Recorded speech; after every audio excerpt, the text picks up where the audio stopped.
T-minus 20 seconds.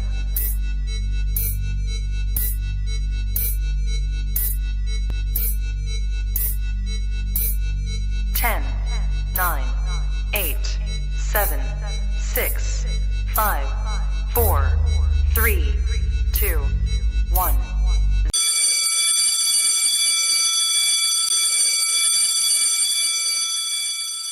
So it begins. I don't give a fuck who's on this show, bro. I'm Kylo all day. I don't give a fuck, bro. Kylo is all day, man. I like her. I don't want you smirking at shit because you didn't see anything to begin with. So shut your ass up.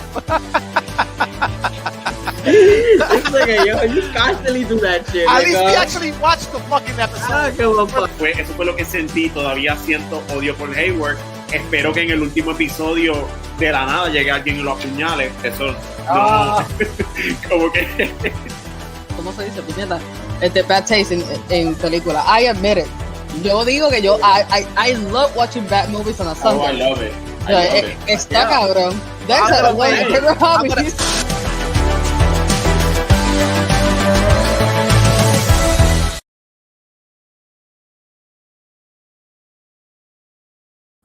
What is up, everybody? Unfucking muted my mic. Asked. Anyway, Everybody doing all this fucking action stuff. Nobody hearing nothing. I made sure to unmute my mic. Anyway, what's good, world? It's the After School Club, the best geek podcast in the multiverse. I'm your boy Lex. Like always, I'm here with the team: MIGS, ORENGO, Liquid, and DEKE. What's good, everybody? Oh, good. Hi. Doing shit. Hello. Back hurts. I'm old. Yes. We're all old. For real, Yo creo que aquí yo soy la única que no tiene 30. Yes. Was that a shot? Was that a shot at us being older, or you Yes. younger? Or like I I'm the was. only one in my No, que me estoy volviendo igual de vieja que ustedes. So Oh, shit. Okay. The implication being exacto. Not backhand. I didn't smack you with the bottom of the hand. I back slapped the shit out of you. Just so you have it straight. Without even looking. Exactly. Anyway, so yeah, what's good, everybody? How's everybody doing? What has everybody been doing lately? Anybody watch anything good? Yes. No, porque vio Euphoria. I forced myself to like a series. It was great. Yes. I'm glad you finally got there. Bro, but we'll talk about the fucking boards on the floor, fucking on the board, that shit. I just finished season 1 of Euphoria, and the whole time I'm watching that last episode, and literally the whole episode, the only thing that I'm waiting for is the fucking dance number. Since you fucking talked about it so much, and I'm like, I thought for a minute I thought you was talking about the chick ice skating. I was like, this ain't so bad. What the fuck is going on? I didn't understand what was the big thing. She's ice skating. I mean, I can understand it and shit. And then the fucking Kanye West video at the end of the fucking movie. The fucking choir. I was like, what the fuck is going on? That is just one example of the way that sometimes that show visually and artistically is something very impressive, and other times it's just like there was no need for this shit. There was really no need for this dance number. I'm gonna tell you, I enjoyed the fuck out of that shit. That shit was That shit looked like a Kanye. It looked like a Kanye West video. It's artistic. Let's be real here. That's an artistic choice. That's somebody trying.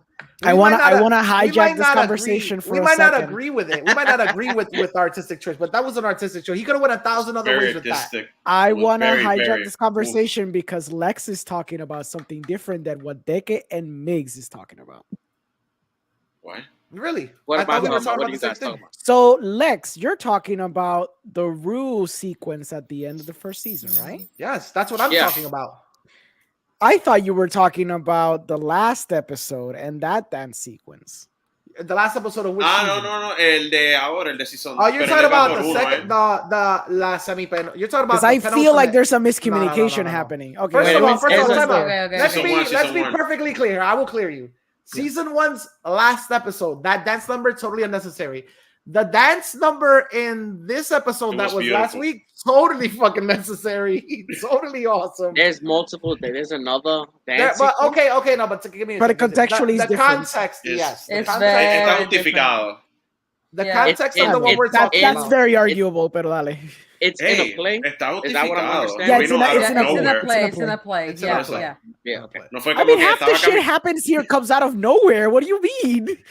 Everything's a symbol to something. But what do you caminando en la calle y viene un número musical es bien diferente a que Yes, estén en una exactly. because obra it's y pueda all a pasar. stupid metaphor, and I think we know the obvious metaphor that's implying in Oh, that of scene. course. So, por I eso. mean, again, it was a little bit too much for me. Like, there's some, like I told you before, there's some scenes that I could do without. Like, there's a at one of the party scenes they're into, they literally spend like 5 seconds flashing a light in Rue's face, then flashing a light in what's his name? What's her name? I forget. Jules' face, then flashing Literally a light back in everyone. her. Ay, I'm like, sí, okay. maldita I'm like, sea. I fucking understand. Lo de I año nuevo get tú it. dices. Creo que sí, exacto, Yes. exacto, Lo de- exacto. ya. I was like, Jesus Christ, I get it. But What did you get? what? That they're literally like the year is ending and they're literally focused on each other among all the Are bullshit you, that's are you going talking on. about? Is that in season 1 or season 2? Season 2. Episodio The first beginning. We don't give a fuck about your spoilers if you've seen it or not. If you haven't noticed that by now, you're late. we I don't give a shit really. about This spoilers. is Yo me this is puse not al día. Batman. This is Yo not estaba Batman. atrás. You can tell me everything that happens in season 2. I really don't give a fuck. So Okay. And, Rue dies in episode 2. Ahí. I have hardly no emotional fucking connection with any of the characters But except for the Lex drug está dealer. conmigo. Lex está It's conmigo. Fesco died in episode 3. If Fesco What is dies, that? then I'm really gonna be like, Time well, out, now time I out. don't have no reason to you watch have this you stuff. have no emotional connection with any character at all. With any character. I at like all? Fesco. Yeah. As far as I am, that's what I'm saying. As far as I am now. At the end of season 1, you know what fucked it up even more? That all these days y'all been talking about season 2, and y'all just been shitting on all the characters. So I'm like, even more. I know nobody's gonna change, so it's like, fuck all of them. I haven't really like shout out all the characters. I just Yeah, me think neither. that for me is just very like, I don't want to say appalling. It's just like, fuck, man. These teenagers are living like this such a fucking crazy lifestyle. I have to that it's remind just- myself they're teenagers sometimes. Yes. I know, Porque like, viendo la like serie, it's- es como que some of they're the shit they do and they take is so extreme that it's just like, it's painful to. It's like a fucking car crash. It's like, oh, this is gonna end badly, and I know, like, later down the line they're gonna jump over the cliff or some shit like that. But I mean, it's Okay, entertaining. una cosa. Esto está bien fuera de lugar, esto está bien loco, pero es como... Sally just wants somebody to fucking die already. That's what she wants. Sí, exacto. Sally's like, in my book, these motherfuckers are immortal because they do all types of crazy shit and nobody ¿Verdad? fucking takes a dirt Yo nap. estaba esperando en el primer episodio de Lo del Season papá. 2. En el primer episodio de Season 2, que ellos estaban en el carro, que ¿cómo que Nate está con la chamaca rubia? Yo juraba que esos cabrones iban a chocar. O que ella iba a sacar la cabeza y iba un hereditary. Era como que yo esperaba algo y como que no pasó nada. Pero then why would you expect that? That's exactly tiene que morir alguien, tiene que sufrir. When she stuck her head out the But that's car window, really, that's good tension. But That's it was exactly good good. tension. Sí, pero... Por eso, uno pero espera somebody como had to que- die. Exacto, como que uno espera un reward, como que de tanta tensión que te ponen en la escena. Un reward, un choque, Yeah. no tenían Kill seatbelt, somebody. podían No, morir. no hay chocolate aquí. she's Eso like, le- this is eso le an más HBO pena. series. I expected her to be decapitated when she stuck her head out Por the eso, window. eso te ya. Pero Dude, ya eso es el pueden. morbo. Ya eso es No, el no. morbo. But that's like, Entonces, okay, so... I'm gonna be honest with you. The scene with the father driving drunk. sí. I was literally like, this fucking guy's gonna drive off a cliff. Like, that's the most predictable thing that's gonna happen right now. He's gonna hit somebody or he's gonna do something, and nothing happens to him. The luckiest yo motherfucker tuve in the world.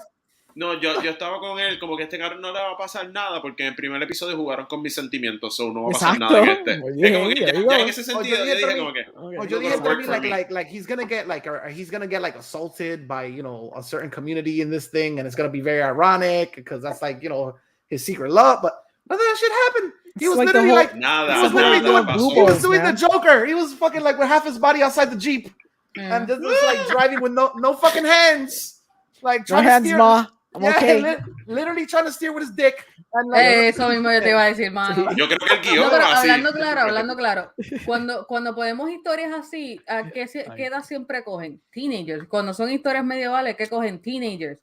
En estos días, pues, vamos a meterle un cojonal de droga, vamos a hacer un cartel de droga, pero todos son teenagers. O sea, esa es diría yo, la edad perfecta para ellos poner una historia así de ridícula y, ¿sabes? De tan ostentatious de que a ellos no le pasa nada, solamente Rue, carajo, qué casualidad. Porque ahí todo el mundo se mete de todo, pero ninguno le da una sobredosis. Wow. Sí, esa es la cuestión. Es como que... A ver. I got a question because I've only seen season 1. And season 2, McKay doesn't come out because I hear nobody talking about. No, él es uno de los personajes que yo le envié la lista. Son una de las cosas que salen, pero como que the black guy is just gone. It was like deuces, Negro. Did you ever see? Hizo como el meme, hizo. You never seen the episode of The Simpsons where they introduce like a doll character? Yeah. With, like, And then my planet they don't even animate him. Yeah. Leaving. They took the fucking transparent paper out of the fucking. Él llevó al Nate al hospital y ya desapareció. No se sabe nada de eso. Él no está ni en la obra, nada. Desapareció. Like, there's a lot of crazy shit that happens. There's a lot of crazy shit. Mentally, you guys just aren't at the level of the director. He's gonna explain to you that character was basically just a mental illusion of Rue. He never existed. No, en ese caso debería ser un mental illusion de Cassie. Mary Jane sufriendo por Peter, se está metiendo droga. Ese cabrón era Miles Morales y cuando Peter se borró, el cabrón se borró también. Bro. Damn. That shit was the only thing I seen that I remember was this, like, he was about to have sex with Cassie and a bunch of like dudes from frats just jumped on his ass. I was like, what the fuck is happening in this show, yo? Like, is this guy about to get raped on this show? No, es que así son en los afuera. No, but I thought he was gonna get booty fucked by 6 dudes. I was like, holy shit. No, porque there's a lot of booty fucking in the series. That is true. Of course. Of course there is. Decent amount, yeah. Anyway. Pero, loco, es que por culpa de ustedes, I'm seeing this show. I need you to understand that shit. It's our fault? No, sir. You have full autonomy. You can do whatever you want. A mí no me vengas con ese cuento chino. Me voy en la extrema esquina derecha. Yo recomendé, yo no obligué a nadie a ver nada, ¿verdad? That's all I do. I just recommend. I didn't do anything else. You're like the dealer in the show. Like, oh, yes. Right? Rue, you're a junkie, yo. You know what I'm saying? I can't deal with you, Rue, but here's some more. I can't deal with you guys anymore. Like, I just told you to watch a dope show, and now you're like going insane, episode to episode. I don't know. I never deals stuff. ¿Para qué me venden? Si sabes cómo sé, ¿para qué me venden la droga? I haven't seen season 2. I got swept up in fucking Succession. Like, I've been watching that show. I'm in season 2, and it's a lot like Euphoria. That for me, this is a different type of car crash. Like, I can't stop watching because I just want to see how the family tries to betray each other, and like how shitty these fucking people really are. Is so fucking entertaining to me. Versus Euphoria, where Euphoria is just like it's depressing. Yeah. It's similar that it's just shitty human beings, but with Succession, for me, it's funny. It's funny because it's like these people are like the scum of the fucking like. I can never picture myself in there. Get on the floor and eat the sausage. I would have like, are you out of your fucking mind? Are you out of your fucking mind? I would have fucked people. I would have slapped the fuck out of people already. That's the problem. That's the problem. I say that a lot, right? So I'm like, I started watching this show and I was so bored because I'm like, oh, white people with rich, powerful, you know what I'm saying? They have a lot of money. Boo-hoo, yeah. We've seen this shit so many times. But as the show goes on, you start grandstanding in your head. I would never fucking be these people. Oh, disgusting. And by like the ninth episode, you're like, well, there's a lot at stake here. Exactly. There's a lot at stake here. And you know what? By like the ninth episode, you're like, well, you know what? His decision, if you kind of look at it this way, like you I'm thinking with how scum these people are. How come nobody's tried to kill the fucking father already? I keep thinking, how come nobody tries to slip some trepacito, some shit, and this nigga's like, nobody's trying to kill this fucking guy already. Because they have a lot to lose. Yes. Not if they have billions. They have billions and billions to lose. No, perfect example. Además que acuérdate, they're all battered dogs. They're not gonna do that type of shit. But, I mean, fucking Kendall got really fucking close. If he didn't get in that fucking tapón, everybody else got fucking cold feet because he wasn't there. The face so good. Well, he wasn't there. This fucking guy, if he would have been on a motorcycle, this motherfucker would have got there and they would have kicked this motherfucker out. But they fucking double back and shit. Lex, you can't make a tomlet without breaking some Gregs, okay? As long as you know that.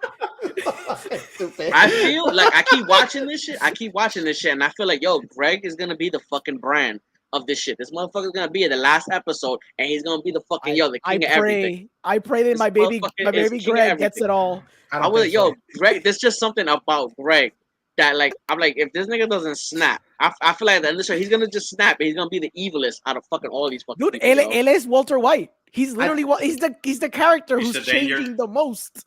I think he's like so innocent. And like at the beginning, so unbelievably he's getting innocent. corrupted every episode. That's the beauty of it. He's already. I've only seen season 1 and half of season 2. And he's already like federally. He can be federally indicted for fucking like. And the sad shit is, he wouldn't even understand why. Well, he did bad. Like I think I'm at the episode where they are at this retreat. Yeah, that's where I'm at. They're like at some fucking retreat, and hold it. The therapy session? No. The retreat where the father was gonna buy another company, and then some guy started making jokes and like shit. Like the cruise thing just went online, and they are reading it, and like he lost the opportunity to buy that company. They're like some fucking it's like a TED Talk type of shit. That's where I'm at. Yeah. I'm in the second season, and what they just went to that therapy session where the therapist literally swallowed his fucking teeth in the pool. Yo,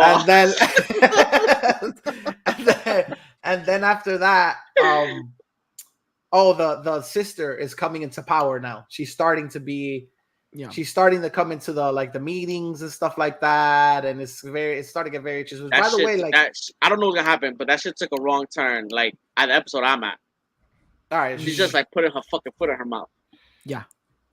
Yo, I don't know. I'm gonna just go out and say this because it's me. But yo, that chick got ass for days. I was like, holy shit! I was like, this white girl got cake, son. Are you saying it because she's a white girl? You're. I'm saying it because she's a white girl. Your bias. I'm saying it because I'm just saying. White girls are if you're gonna be racist, if you're gonna be racist, be open with it. You know what I'm saying? I'm wide open, baby. I'm an open book. Look at that. Open book. White girls are usually chumbas. She got pow. So Miguel, I gotta ask, porque ya Lex estaba hooked from the beginning. So Miguel, what was the thing? Why weren't you liking it, and when was the turning point? The turning point for me, I want to say maybe it was the 9th episode. Even though Nick ruined it for me.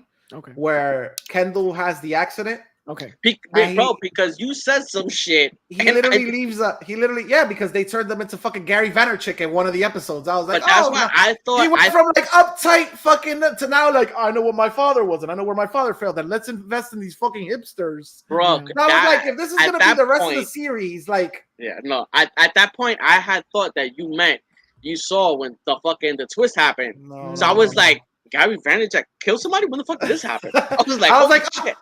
So the way that it happened, though, it was like, oh shit. And then to me, like I know they're all disgusting human beings, but I felt like I was starting to side with him by that episode.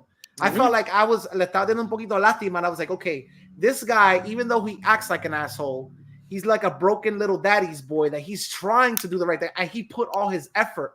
Yeah. Like he looks like he's the only one that actually knows how to run the company. Yeah. Or the one that's put a lot of effort to it. And then what they do with him is like, okay, he's worse. Basically a motherfucking murderer. Yeah. And like he's not a murderer. Was he driving? I don't remember. Was he driving? He was driving, but like a deer, like I think they were both high and the deer just popped up. So he just happened to swerve. But he wasn't driving because he was. Yeah, he was. He was driving. Because no, he wasn't. He's in the Isn't he on the passenger side and he's joking around with the guy? And he's like, he's shifting and he's not even driving. No, it's in England. So he's on the other side of the car. When they was getting in, the guy was gonna snort some cocaine. He's like, what the fuck is this? This is not coke. And the guy said, oh, this is something else, fentanyl, some shit. He was like, well, we gotta go somewhere where I can get me some coke. And he was like, dude, I can't drive right now.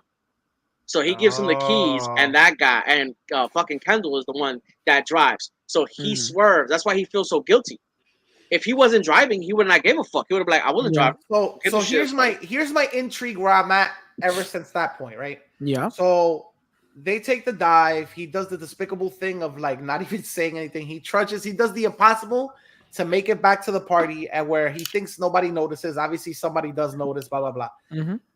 My whole thing is like, why didn't his father sink his ass right there? Because If his he- father is 10 steps ahead. He knows that he could use him. Or his father Es un huele fears bicho. him. Or his father, or he's the one that he actually fears. His father respects and fears, right? I mean, I still think it's the same thing. I still feel like he could use him, whether he fears him or not. I still like he saw this is the perfect opportunity. When I saw that, I was like, yo, I got vibes of fucking Michael Corleone when he grabbed Fredo after fucking in part 2 when he gives Fredo the hug at the mother's funeral. I Yeah. was like, yo, this fucking I think his name is Brian Cox. I was like, this nigga is such an immense piece of shit. But I fucking love this character, yo. Like he's so how you say he's so unscrupulous, but it's like there's no shame in this nigga's game. I thought I Just- thought you like I've known you for so long. I thought that you were gonna be riding Romulus's dick this whole series. Bro, we haven't got to that. We haven't got to that. Okay, I was like, No. this archetype right Roman. here. I was like, this archetype of this character, this disgusting little fucking sexually deviant, Yo, just doesn't. it's I was like, this is Nick's favorite character in the show right off the back. bro. Have you gotten to the part where where he like for some reason he can't have sex. He can't fuck. I don't like some reason he can't do it. Did you see? Have you gotten yet to where he's with I the old wonder- lady on the I phone? wonder if it has anything to do with the fact that he was locked in a fucking. They locked him in a dog cage as a child and fed him fucking dog food, like, and then And they said it was a game. no, and they said, and they all thought he liked it. Like, what the fucking mentally fucked up? Like, it's one thing to portray these characters in a light where they're like, that's the fucked up part of the show. It's one thing to Yes. portray them where like they're joking, like, we thought you liked it. They genuinely believed that this motherfucker human liked being locked up in a dog cage and fed fucking dog food. Like, Y it's el written- gaslighting though, porque there's gaslighting involved where he's telling them, no, I remember you did like it. And Roman's like, the fuck are you talking about? Yeah, but that's the You thing. put me in a cage. Even the other brother that's not Kendall was like, yeah, we all thought that you liked it, bro. We thought you was having fun. He was like, you sent me to wait that you sent me to boarding school. He was like, no, you wanted to do that, bro. Yeah, You I asked wanted for to do that, bro. It starts questioning his memory porque todos ellos están tan fucking traumados. They can't even like get their like emotions. They literally are products of a father that like Give a yo, fuck, bro.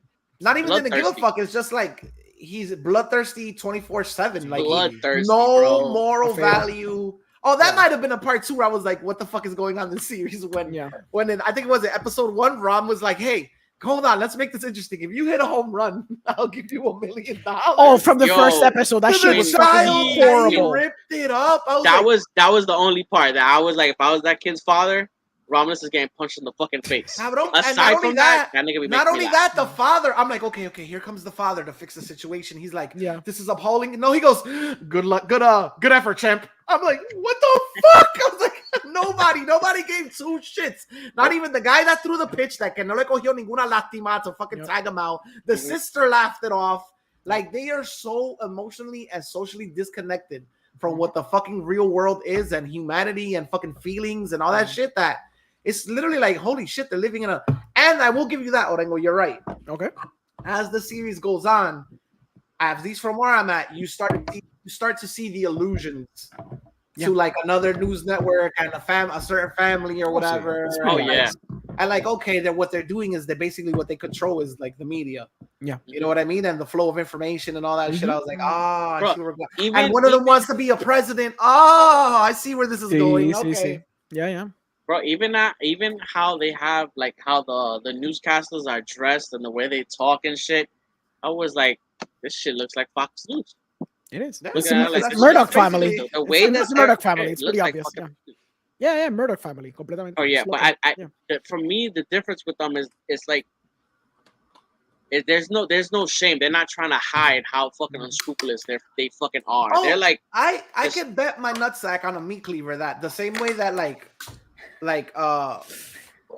crime families used to watch The Sopranos and be like, hey, you saw that? Hey, that was us. They got my, they got some fucking white collar douchebag ass family with a lot of powers watching this. Oh, did you see that? That was me on. But it on wasn't episode Sopranos the joke that they were the antithesis of mafia movies and mafia shows? Porque they used to watch the classics and be like, oh yeah, that's our fucking life. Well, ironically not being that. It's like the construction of it. So but you could argue que Succession is exactly the same fucking thing. But I think there's already like some documentaries out there where they literally wired somebody to go break up a family, and they caught the family talking about like, oh, did you see that? Yeah, that was what happened to us in 93 or some shit like that. Like they literally caught snitching on themselves. Yeah, I get you. Or whatever. Like the show literally has a whole bunch of shit inspired by true events. Mm-hmm. Yeah. I mean, show's great, and I think the best part is como it can handle a dramatic moment, and then the next scene, because it's not even like undercut the dramatic moment, just literally like a next scene, it can be funny as shit, and it all flows so incredibly well. I'm baffled because this is very difficult to do. I constantly find myself like beside myself, like the way they go from like something very extremely fucked up, and then to like some political manipulation, so straight into like a moment from The Office. Yes, like, es algo ridículo. And it's so well done, porque usualmente, por ejemplo, yo tengo ejemplos como James Gunn, cuando he does that type of shit, a veces es demasiado on the nose, y a veces it undercuts the dramatic moments. Pero aquí, it kind of gels well together. You can have a funny fucking scene, what also be about something very fucked up in the context of what's actually happening. It's like Roman, half of the shit is fucking hilarious, but when you consider the shit that he's saying or the shit that he's doing, it's fucking horrendous. But you can't help but laugh. The fucking deal. The fucking scene when this guy's at his bachelor party. Yeah. And the fucking girl, the fucking lady sucks them all. Yep. Bro, I couldn't understand, like, in que fucking mente, this guy got snowballed. And he's trying to convince himself that it was cool while he's talking to Greg. And Greg is like, you what? You what? In your mouth? And then literally, it was awesome, right? He was like, "No, that isn't." And then literally everybody after that, because hey, I heard you had a good time. I heard you. What did he say? I heard you money shotted yourself. Every single person after that comes up to us like, "Hey, the nice bachelor party. I heard your money shotted yourself." And he's like, "Great." And they're like, "It's funny because he's also an asshole, but there's just something about him that I feel like is so sorry for." He's just like that one guy in every group that he's the toilet. Everybody shits on this nigga. He tries to be in the family. They're like, shut the fuck up. He's faking it. He's faking it desperately until he makes it. But it's just, that's why the Greg and Tom relationship works so well. Because Tom really sees himself as Greg when he was young. Porque he was just thrusted into his family and he had to like survive. Que lo mismo que está haciendo Greg. So that's why it's so beautiful. It's hilarious, bro. It's great. The show. I literally forced myself through the first couple of episodes because I was like, I really can't stand this family. And then like on one of those like that ninth one, I was just like, oh shit, like this like series a switch. Like a fucking. It's like that's it. For me, in it felt like Game of Thrones. Like the first episode of Game of Thrones, literally to the point where they push out Bran through the window. I'm like, who gives a fuck about this family? And then they push him out. You're like, whoa, that's how you're gonna end it? Child murder? What the fuck? What do you mean? Like, es verdad. It's a good book. All right. Anyways, we went fucking half an hour just promoting fucking HBO Max. Yeah, HBO Max is the best. Can we talk about the Euphoria episode a little bit? Okay. Which one? Did it finish? Is it the finale? No, the next episode is the last. You didn't like that episode, Sally? You're gonna tell me you didn't like that episode? No es que no me guste, porque ellos volvieron a la fórmula que funcionaba en Season 1. Eso fue lo que me gustó, porque era más o menos esa secuencia donde había algo del presente, pasado, entonces te daban un chipito del futuro, pero entonces te lo están contando con el presente. Estaba cool, es como que, they went back to the roots, y pues sí, están contando cosas que hemos visto, otras cosas que no hemos visto. Entendí por qué me dijiste lo de los jocks, y como que they exposed Nate in that matter. Yeah, o sea, yo entiendo. Go ahead. Do your thing and then we'll talk about that, because I was like, this is bad. Exacto. Yo lo entiendo total y full, pero I want you guys to recognize how DEKE left during something he didn't want to talk about, came back, noticed we were talking about Euphoria, and then left again. Like, I gotta leave again. Sorry, guys. Bye. Yeah, like, fuck this.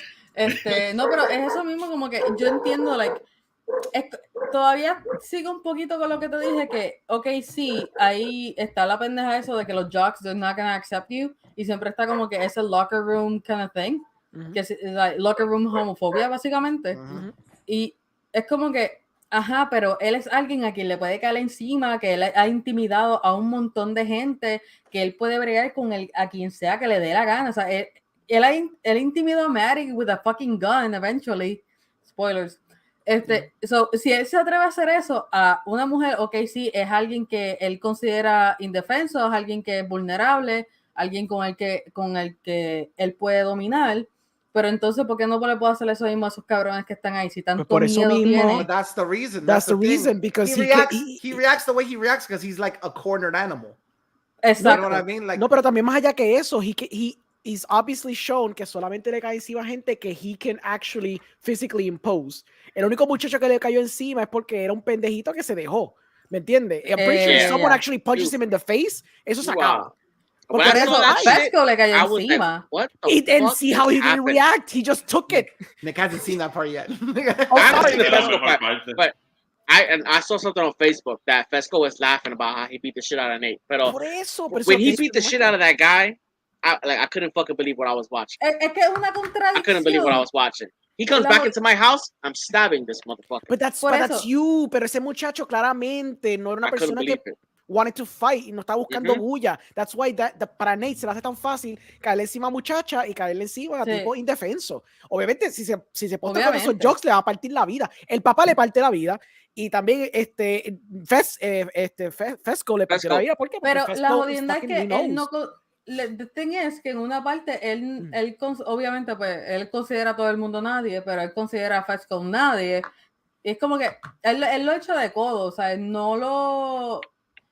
como que no lo pone en ese pedestal de que este cabrón me puede caer encima. Y por eso me voy a quedar quieto. That's the first episode of season 2. Okay, I'm watching that. So, en verdad que I think it feels like it comes out of nowhere too. I mean, it's planted. The seeds are planted hace rato. Pero the way it just happens, you're like, he's like, hold on, I'll be right back. I thought that was gonna happen in season 1. De esa manera. That's why I'm saying the seeds are planted early on. But yeah, in season 1, when he has the mask and shit, and he's gonna go rob from the doctor, I thought he was gonna go to like Nate's house to fuck him up because he had called the cops on him. No, but there's also a scene where he tells him, if you ever fuck with them, I'll fucking kill you or some shit. But that's what happened. That scene happened, and then Nate was like, "Yeah, well, fuck you," and he called the cops so they could raid Fesco's house. After Fesco put all the drugs in the toilet, Fesco follows Mouse to his connect and robs the connect. I thought he was on his way to go fuck Nate. Claro. For me, like the best thing that I've seen in the show. Y dijo, eso viene en season 2.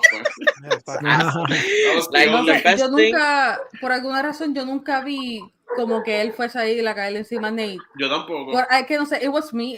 En esto bien soy yo que después I figure out things a little bit too quickly. Pero a mí me estaba con que no, porque él tenía que bregar con lo de las drogas primero, porque él no tenía los chavos. No, cuando tú votas tu producto, you have to come up with the money. Sí, claro. We saw it with Rue. Ella estaba, ella tenía un montón de miedo por eso mismo, porque she knew they were gone.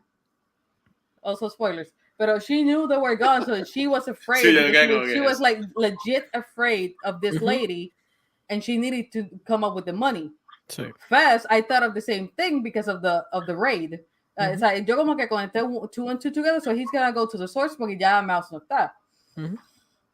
Pero lo que iba, pero eso es lo que quiero decir, como que él es un personaje tan contradictorio. Nate es un personaje tan contradictorio que no me da pena porque they outed him. Al contrario, él debería como que ser así, que si él va a ser así, que sea así con todo el mundo, que no sea solamente con la gente indefensa, pero ese es su modus operandi. Esos son otros 20 pesos. Pero en realidad yo estoy de acuerdo con todo lo que usted está diciendo. Lo que pasa es que yo no puedo entender cómo él se puede contradecir tanto y like, I don't feel it's good. Como que a mí no me trae nada de interesante ni como que appealing to the character, como que voy a entenderlo porque él sufrió por culpa del país. Sí, el país es un hijo puta, pero yo no, como que no le encuentro esa pena / entendimiento a ese personaje cuando he's horrible to everybody, pero más horrible a personas indefensas, y después de ser un mamalón. Como que es como que o es uno o es el otro. Como que esa contradicción a mí como que no me gusta. Es Pero como yo si él entiendo lo que estuviera escrito por varias gente, o sea, varias personas. En vez de una persona estar dedicado a él, son un montón de personas y un día lo escribe alguien, un día lo escribe otro y se nota como que esa inconsistencia. Y hay unos Exacto. episodios que en la forma que él lo muestra, por ejemplo, en esto de la pistola, hubo un factor que yo encontré súper interesante, que era algo que estaba discutiendo.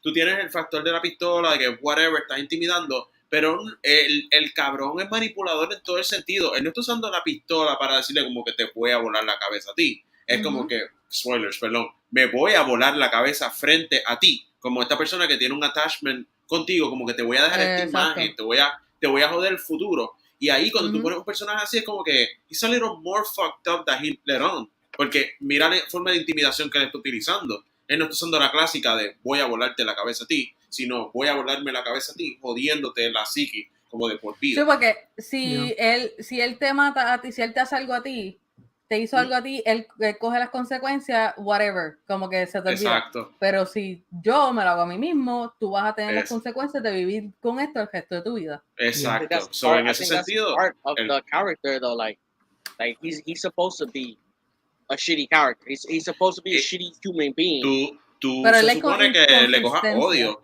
Exacto, es inconsistente porque tú no le tienes como que pena o justificación versus otros personajes que más o menos te los han establecido. Y por ejemplo, aquí hay unos personajes que hay unas, y perdonen la expresión, hay personajes que se lo están mamando y son unas mierdas de personajes, y hay personajes que los odian, pero en realidad son los mejores personajes. Y no, fue generalizado, fue un rant generalizado, no es de ustedes. Pero hay unos personajes que... Totally believe you.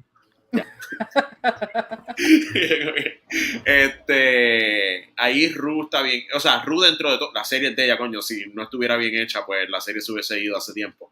Hay un personaje que yo se lo he dicho a ustedes, y ustedes han visto el proceso de cómo a mí no me importa la serie y de repente me encabrono en ciertos episodios mientras yo iba alcanzándolos a ustedes, porque el personaje de Yugo es como un personaje que a mí, no sé, cada vez que sale screen time me encabrona. Como que yo le cogí un odio brutal, a mí no me importa. Mira, a mí no me importa quién sea, cómo sea, pero ese personaje está tan estúpidamente escrito que yo le cogí un odio. Pero es que no es ni odio, para mí es asco. No es odio, exacto. Pues no es odio, exacto. Este asco de persona puede existir. Y sí, yo conozco gente así, pero este asco de persona, porque es un asco de persona. Yo no puedo entender cómo ellos lo plasmaron en esta serie y todavía está. Como que kill the character off. No funciona aquí, no hace un carajo aquí. Lo único que hace es pues le jode la existencia al personaje principal. Pero hay un montón de personajes. Hay tantos personajes que le pueden joder la vida a Ru y tiene que ser con ella, porque de verdad que es como que ese me aburre, es un asco, ese es un personaje. Es que a Ru todo el mundo le jode la vida. Es como que el personaje está hasta de más. O sea, ya es como que tiene tantos antagonistas. But I think literally like she's literally put there for you to feel like that about her. Like so, and if they intentionally put it, and you took the hook and the bait, I feel like this whole conversation is like, yes, that's exactly the point. If you hate her, all I'm hearing right now is yes, that's the point. If you hate her, the fucking writers are like literally masturbating right now to that. Pero yo no, el punto es que el personaje a mí no me gusta para nada, como que para mí no me encaja. That's the point. That's the point. Pero es que en el caso de Nate está bien escrito porque tú lo odias. Pero Jewel es Jewel. Speak for yourself. Para mí, Jewel Speak for yourself. Speak for yourself. No, por eso digo, para mí, I don't necessarily hate Nate. Miguel loves Nate. No, I didn't say I love Nate. I don't say I love Nate at all. Miguel was like, hell yeah. No, he's like, what? From Tribe Smackaho? I'll make you one. Foto del dick pic. I'll make you one. I'll do you one better. I'm more concerned for what is it, Maddie? Not Maddie. What's the girl that did the play? What's her name? Lexi. Lexi. I'm more concerned on how everybody would view somebody as a good person when she literally took everybody's fucking weaknesses and used them as a fucking sledgehammer to bash them in the face in front of a huge audience. Ella fue little finger. Ella, cabrón, she was like, that is one of the most fucking like soulless things to do, is to display everybody's what do you call it, deficiencies or everybody's faults on a grand scale and have everybody laugh at. How the fuck she will have friends after this? Like, I have no idea. Como puñeta, she's gonna even have a single person on her side. Just Ethan, I guess. That's it. Yeah. Eso Euphoria high, so everybody's. Eso Euphoria high full. Todo Euphoria high riéndose todos estos morones. Like, I'm like, holy shit. As this shows on, where I'm at the show, like my favorite things so far. Well, Lexi, my favorite things. I'm horrible with names. Lexi, my favorite thing so far is that segment of an episode where it's like Lexi and Rue are like detectives in the 60s and shit, and Rue is trying to like figure out what happened. Yeah. Yo, like that shit entertained the fuck out of me. Them two together, like detectives, yo, I fucking love that shit. I ate that shit up. I would watch a series of that. I would watch a series of fucking Rue. Qué bueno que no hemos llegado todavía al personaje más mierda. Estamos por layers. Pero cuando tú dices mierda, tú estás hablando there's somebody that's more mierda than everybody we talked about. But when you say mierda, I'm like, I need a fucking clarification here. When you say mierda, it's just that like you dislike the character. It's not that the character's badly written or anything like that. It's just like, yo, they're a horrible fucking human being. That's what we're talking about. No, I'm saying that everything that Jules says, I don't like. A mí no me entra nada de lo que ella dice. No me importó su backstory. No me importó su arco. No me importa el personaje at all. I'm from the LGBTQ community y ese personaje a mí no me importa. Eso es lo que quiero decir. A mí no, o sea, la manera que lo escribieron como que todo lo que dice a mí no me entra porque to me it's kind of bad because I would love to have an emotional connection with this character because of what they gone through, pero el personaje tiene tantas faults y yo sé que ese es el hook de la serie, pero no me entra nada de lo que ella dice. It's like I don't believe you. If you're telling me something and it's the truth, I don't believe you. That's what I'm trying to say. I understand where she's coming from. Can I ask a question though? Honestly, not like I don't want to hurt anybody's feelings, but no. Like when you don't identify with her, but is her sexuality necessarily one of the things you have to sympathize with to make this character likable? Just because she's a trans character doesn't mean that she's gonna be a good person. No, you know what I mean? I don't. Es que todo lo que ella justifica, everything that creates this character, except for the LGBT things, that's not up to me. I don't like. Como que el cliché de la Mai, el pai no le importa lo que haga. Ella las cosas que dice, o sea, she's not. I don't consider engaging. Exacto. I don't consider her smart. Like I don't consider her anything. Like como que esa persona para mí no me entra.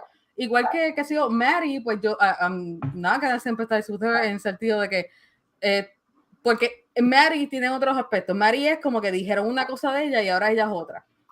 Porque esa pendeja de que I'm not gonna she knows that she's never gonna work. Ella quiere que el hombre la mantenga y que sí, pero entonces then she has a job. Como que eso como que time out. DEKE, yes. DEKE, did you are you being serious? No. Like, tell me this didn't just dawn on you right now. No. Quiero que entiendan. No lo quiero decir like. No, créanme. Like, pero tú lo sabías. No. Yo lo vi de otra manera. What? No, y ya ahora tengo que ir back en el tiempo, perdona, pero no sabía eso. They did their job wonderfully then. No, time out. Pero, this is for real. Okay. The actress is actually trans. Yeah. Okay. Just in case. Corillo, voy a compartir la pregunta por live, ya que me comparto. No, espérate, no, yo diría que no, porque ¿tú sabes por qué? Porque ya tú me has explicado ciertas discusiones que tú tenías sobre esta serie y no te conviene. A lo que tú me dijiste, Miguel. No necesariamente tiene que ser así, que si el personaje es from the LGBT community es bueno o malo, eso es irrelevante. Porque, por ejemplo, la persona con la que se acostó el papá, that is a very despicable person. ¿Por qué? Because that person hates themselves so much. What do you mean con la persona que se acostó el papá? Oh, okay. The other guy. The other guy. The other guy. Okay. Pues él no es una mala persona, pero he does despicable things because he's there for a reason. Like he's there for, y tiene una actitud como que, yeah, I'm gonna make you, I don't care what you talk whatever you want, I'm gonna make your problems go away for a minute. Like he's there, that person is there for a reason. And Jules, on the other hand, I don't know what's her purpose. Esa es la cuestión, yo no le encuentro purpose a esta persona. I just take the character like somebody who's been through a whole bunch of shit. She has the whole battle with, you know, her sexual identity, but that doesn't necessarily like. I don't think she's there for anybody to sympathize with. She's just literally a person that's like literally driving by this fucking. She's living her life by her coattails, kind of type of thing, and it makes sense. It makes sense because you can't remember at the end of the day these are high schoolers, and you can't really expect much. You can't expect much like I wouldn't make that fucking choice. You know what I'm saying? Like they're fucking stupid teenagers sometimes. She's very chaotically emotional. She's very driven by what she feels is love. Y obviamente no es para nada el amor. It's she's always yearning and looking for love in basically all the wrong places. I don't feel like she's right for Rue. Yet and I think that's literally why she's put in the series. Exactly. She's designed there. We can make the argument that she's there for that simple purpose. Sí, porque she's the one that opened Rue de una manera que ningún otro personaje ni Lexi había logrado hacer. Lo cool de Lexi es que Lexi te da un barómetro de cómo era Rue before everything went to shit. Además de que we always kind of had that friend de que we used to be friends when we were elementary, de pronto pues se fue a la escuela o simplemente we outgrew each other. So we always have that frame of reference of a person we used to hang out with y por circunstancia we stop. So eso es cool de Lexi. So Lexi serves that purpose and now she obviously has another purpose que es basically shit on everybody.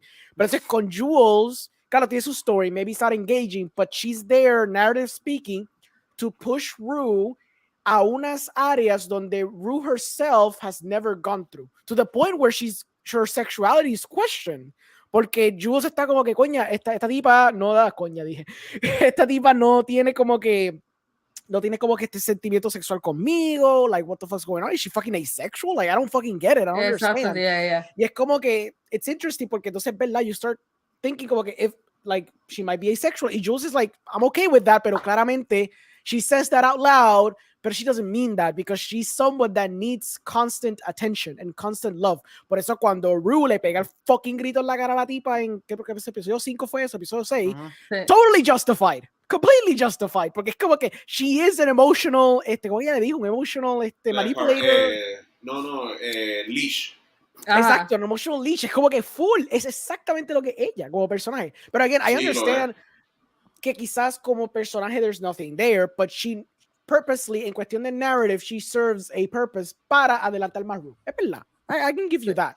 Porque para season 2 she doesn't do much as she did in season 1. Yeah, season 1 she felt more. I'll give you that shit. Season 1 she felt way more heavy. Either like she was a very big focal point. Sí, y ya no. En season 2 she became a back burner to Rue. Y whatever Elliot is, which Elliot even has less character que Jules. Sí, Elliot está cool como personaje, but clearly he's just there to serve a purpose. Eres snitch. Eso todo he's just a snitch. No, él es el tegatito. Okay, ¿verdad? Bien calle. Él es el tegatito que se va. He's gonna get clean because of her. Exacto. Cool. Él le enseñó. No, de verdad, eso es. I get high, but I don't want to look like that. Fuck, I'm Exacto. I'm pretty sure que he saw that shit y él dijo, por eso, I'm fucking done now. My face was above the mud. You hit rock bottom. I don't want to go there. So yeah, DEKE, who's the most piece of shit character? We've talked about. I feel like we've talked about everybody. So who the fuck is Ashtray? Yo canto encima, estúpido. No, perdona. Ashtray está en el Holy Trinity de la gente sagrada. O sea, por eso no se mencionó. Ashtray, es que vamos a hablar un segundo. Wait a minute. Ashtray, Ashtray, bro, el nene. He's the biggest piece of shit? No. Estoy diciendo que él está en Holy Trinity de la gente sagrada. He's dope. Well, bro, depends on your barometer. Yeah. It depends on your barometer because put it this way. All of them have done horrible things to somebody, but none of them except Ashtray has taken a life. Pero es que está bien, pero eso es lo que lo hace cabrón. Es como que okay. Fuck those kids finding their sexuality. They're not fucking horrible human beings. They're horrible. No, backwards. They're shitty human beings. But the kid that murked like 2 or 3 people already, he's a saint. He's a saint. Por eso we have never said he's a saint, but loco, tú ves la gente desayunando, tú lo ves con una Glock dentro del cereal. Tú sabes el fucking establishment que tú haces con eso. Como que it's beautiful. Todo el mundo estaba cagado. Él sacó una fucking Glock del cereal. Es como estaba pasando toda esa mierda. Yo estaba tranquilo porque Ashtray estaba viendo la situación. Everybody has like an emotional spectrum. Ash just has on and off. Yeah. Just like tranquilo or shit's about to pop off. Let's do this Por shit. eso. Gotta be ready. Por eso, Ashtray es el muscle de la serie, punto. Cabrón, viendo Ash esta serie, y por viendo eso- esta serie, viendo esta serie, el personaje más cabrón de todo es el arquitecto que hizo la casa de Ash. That perfectly yeah. placed placed window where the hideout is and it peeks into the living room. How many times have they used that shot already, man? I'm going fucking insane. Like, La casa Como makes que no es un sense. but it diseñador de works. arte, ¿verdad? Como que... Sí, no, chacho. Se nota que es un estudio. No hay break ahí. there's a window at shin level on one of the Sam floors. Levinson like, le dijo mucho tiempo as a production designer, we need this type of shot. Es como que, that's not architecturally possible. Fuck you, esto es Euphoria. Joder, Exacto. make that shit happen. Do it. What if we put a window at the bottom of a wall in between a hallway? And he's like, but that makes just do it. Just do it. It's gonna okay, look all dope. Okay? Todas esas casas irónicamente son set friendly. Es como que está extraño y todo. Como que los Sí, no, hallways, chacho, ¿verdad? Qué como que puede correr coincidencia. un dolly. Es como que bien extraño. I was just about to tell you that. I was like, wow, that shit is Dolly Central. El cuarto de Por eso. Rue, digo, el cuarto de Rue, el cuarto de Jules, está cabrón. Ese triangulito bien fino. Por eso. Sí. Que de hecho, And they're ese es supposed el to- and they're cuarto supposed y to be ustedes a no sabían low-income esto. No, Yeah. ustedes no sabían esto. Ah. Ese es el cuarto y esto es Expanded Universe. Ese es el cuarto donde van al Expanded final de A Universe. Season of a Marriage. Ooh, A Season of a what? Marriage, ese es el cuarto que van, papi. Get Esa the es la fuck misma outta here. casa. Boom, le jodí la mente. Miren I mean, I otra can vez believe it. Season It's of an a Marriage. HBO show. Puede ser. I could Crossover. believe Ellos it. viven, todo el mundo, exacto, todo el mundo en el Todo el HBO. mundo Crossover, vive en el bro. estudio de HBO, obligado, sí. Sí, es verdad. Ok, Yo creo que una de las, pues- one of the living rooms todavía tiene las manchas de Oscar Isaac en el sofá. Oh, yeah, for sure. Antes de brincar al personaje más mierda, les pregunto, ¿es como que vamos a hablar de lo que creemos que va a pasar en el último episodio o eso no? I want to know who you Somebody's think is gonna the die. shittiest first. Ojalá. Ok, The Shittiest para mí. Y voy a decirle, y me pueden tirotear si quieren, pero me voy a la segura con esto. El personaje más mierda es Kat. Para mí el personaje, Kat es la mierda de la mierda. Mira, hasta no saben ni quién es Kat. Is No the sé. is the Kitty one Cat. that was doing like Pornhub? Diablo. Yeah. The one Pero, that's- that was ok, doing de video. si hubiera visto más que Season 1, ¿dirías que ella es la peor Dominatrix. personaje?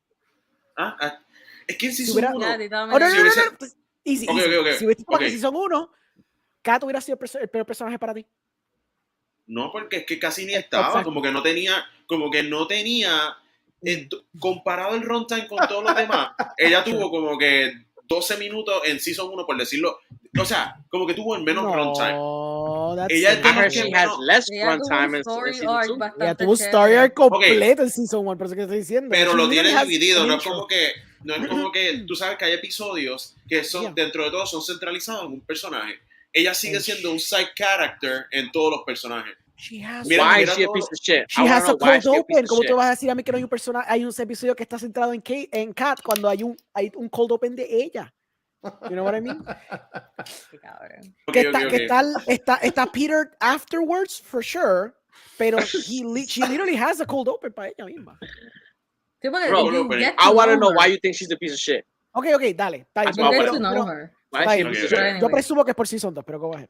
I Es think, por yeah, Season that- 2, by the way. Sí. Es por Season What 2. happened? What Es por happened that you Season like 2, yo estoy...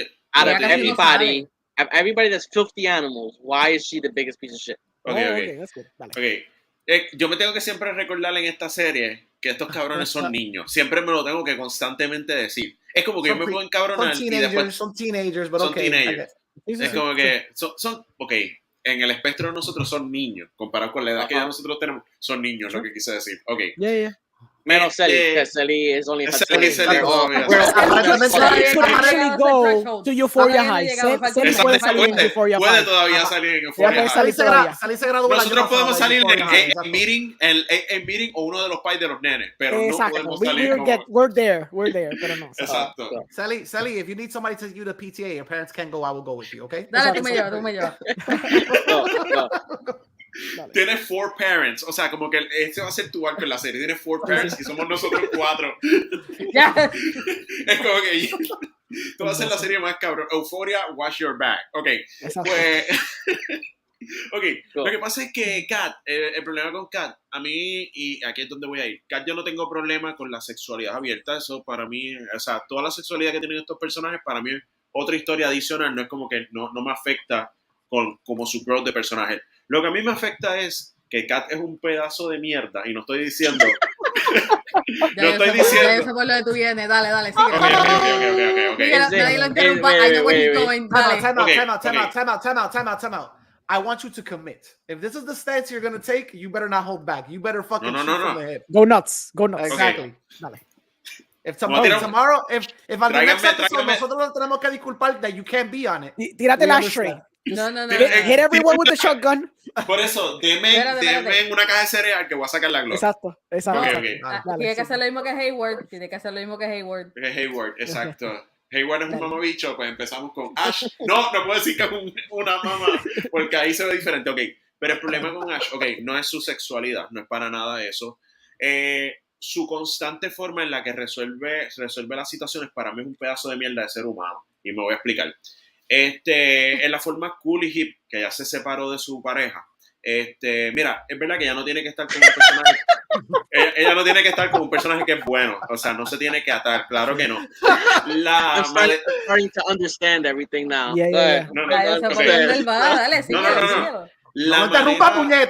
La manera bien mierda de fingir que tiene una enfermedad, tratar de ser cool, como que soy la tipa más cool del mundo. Para mí eso fue una mierda. O sea, mierda de diálogo, mierda de personaje, mierda de como que tengo menos screen. Para mí en lo personal yo sentí que ya tuvo menos screen time en Season 1, va a tener que revisitarlo otra vez, pero en se sentía menos screen time que en Season 1. Por lo tanto trataron de darle como que algo para hacerla como que peak, como que ese fuera el peak del personaje, como que estoy tan buena, estoy tan bien situada, estoy como que yo sé lo que yo valgo, como que tú eres un pedazo de mierda ser humano, yo te voy a mandar para el carajo con un estilo como que cool head, como que no voy a decir como que mira, no quiero estar contigo, no tienes que inventar la excusa, entiendo que el personaje, en la forma que está escrito, el otro personaje, iba como que, se ve que era un personaje maduro, en comparación de todas las personas que hemos visto por lo poquito, o sea, no se ha desarrollado más el personaje, si no me equivoco, él es el que está en la obra también, ¿verdad? Él es el que hace todos los papeles. Por eso, pues entiendo que el personaje era maduro, entiendo que la manera súper mega inmadura de ella, sé que eso va a tener repercusiones, sé que pues el arco de ella no acaba. Bueno, coño, quedó un episodio, dudo que en el último episodio le vayan a dar algo a ella. Y yo espero que este personaje no sea el personaje que vuelve en Season 3 arrepentida, como que le dan solamente que el arco sea que está arrepentida de lo que hizo y vuelve al personaje. Espero que de verdad esto no sea este tipo de personaje. Pero para los depressive que es la serie, no creo que le vayan a dar ese rayito de felicidad, porque ya le dieron el rayito de felicidad, she denied it. Por eso, y ese fue y mira, y vuelvo y repito, no es que haya dejado el personaje porque no se trata de eso, se trata en la forma basura, patética, y es que está escrito como lo deja. De verdad. Pero piensa esto. Una persona, un ser humano. It was a brain tumor or something like that? Yeah, she said she had a brain tumor, essentially. Tengo un tumor que si el personaje le da, o sea, por favor, si el personaje le da un brain tumor y se está muriendo en el hospital, yo así como que, los escritores, voy a ir y les voy a dar un high five, como que, ok, los entendí ahora, tuvo un payoff 3 seasons después. Pero, que no se te olvide. DEKE, I just want everybody on record to know that DEKE desired for a teenager to have a brain tumor. Yes.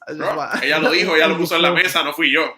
Pero que no se te olvide una cosa. Acuérdate, ella empezó a hacer una mierda de persona con él porque ella pensó que he was flirting with another girl cuando eso no era que así. Se hizo la película. Ella es súper imaginativa. Tiene una imaginación de mierda. Entonces, tiene una imaginación de mierda para lo que le conviene, pero para dejarlo, se vuelve a ir por la misma línea de imaginación y no es un fucking persona que, por ejemplo, y tengo que recordarme, estos son fucking teenagers. La mayoría de los conflictos que tienen estos nenes se resuelven fucking hablando. Y este personaje, si ella hablaba directamente con él en Season 1, se evitaba todas las mierdas. Si en Season 2 como que no volví a hablar...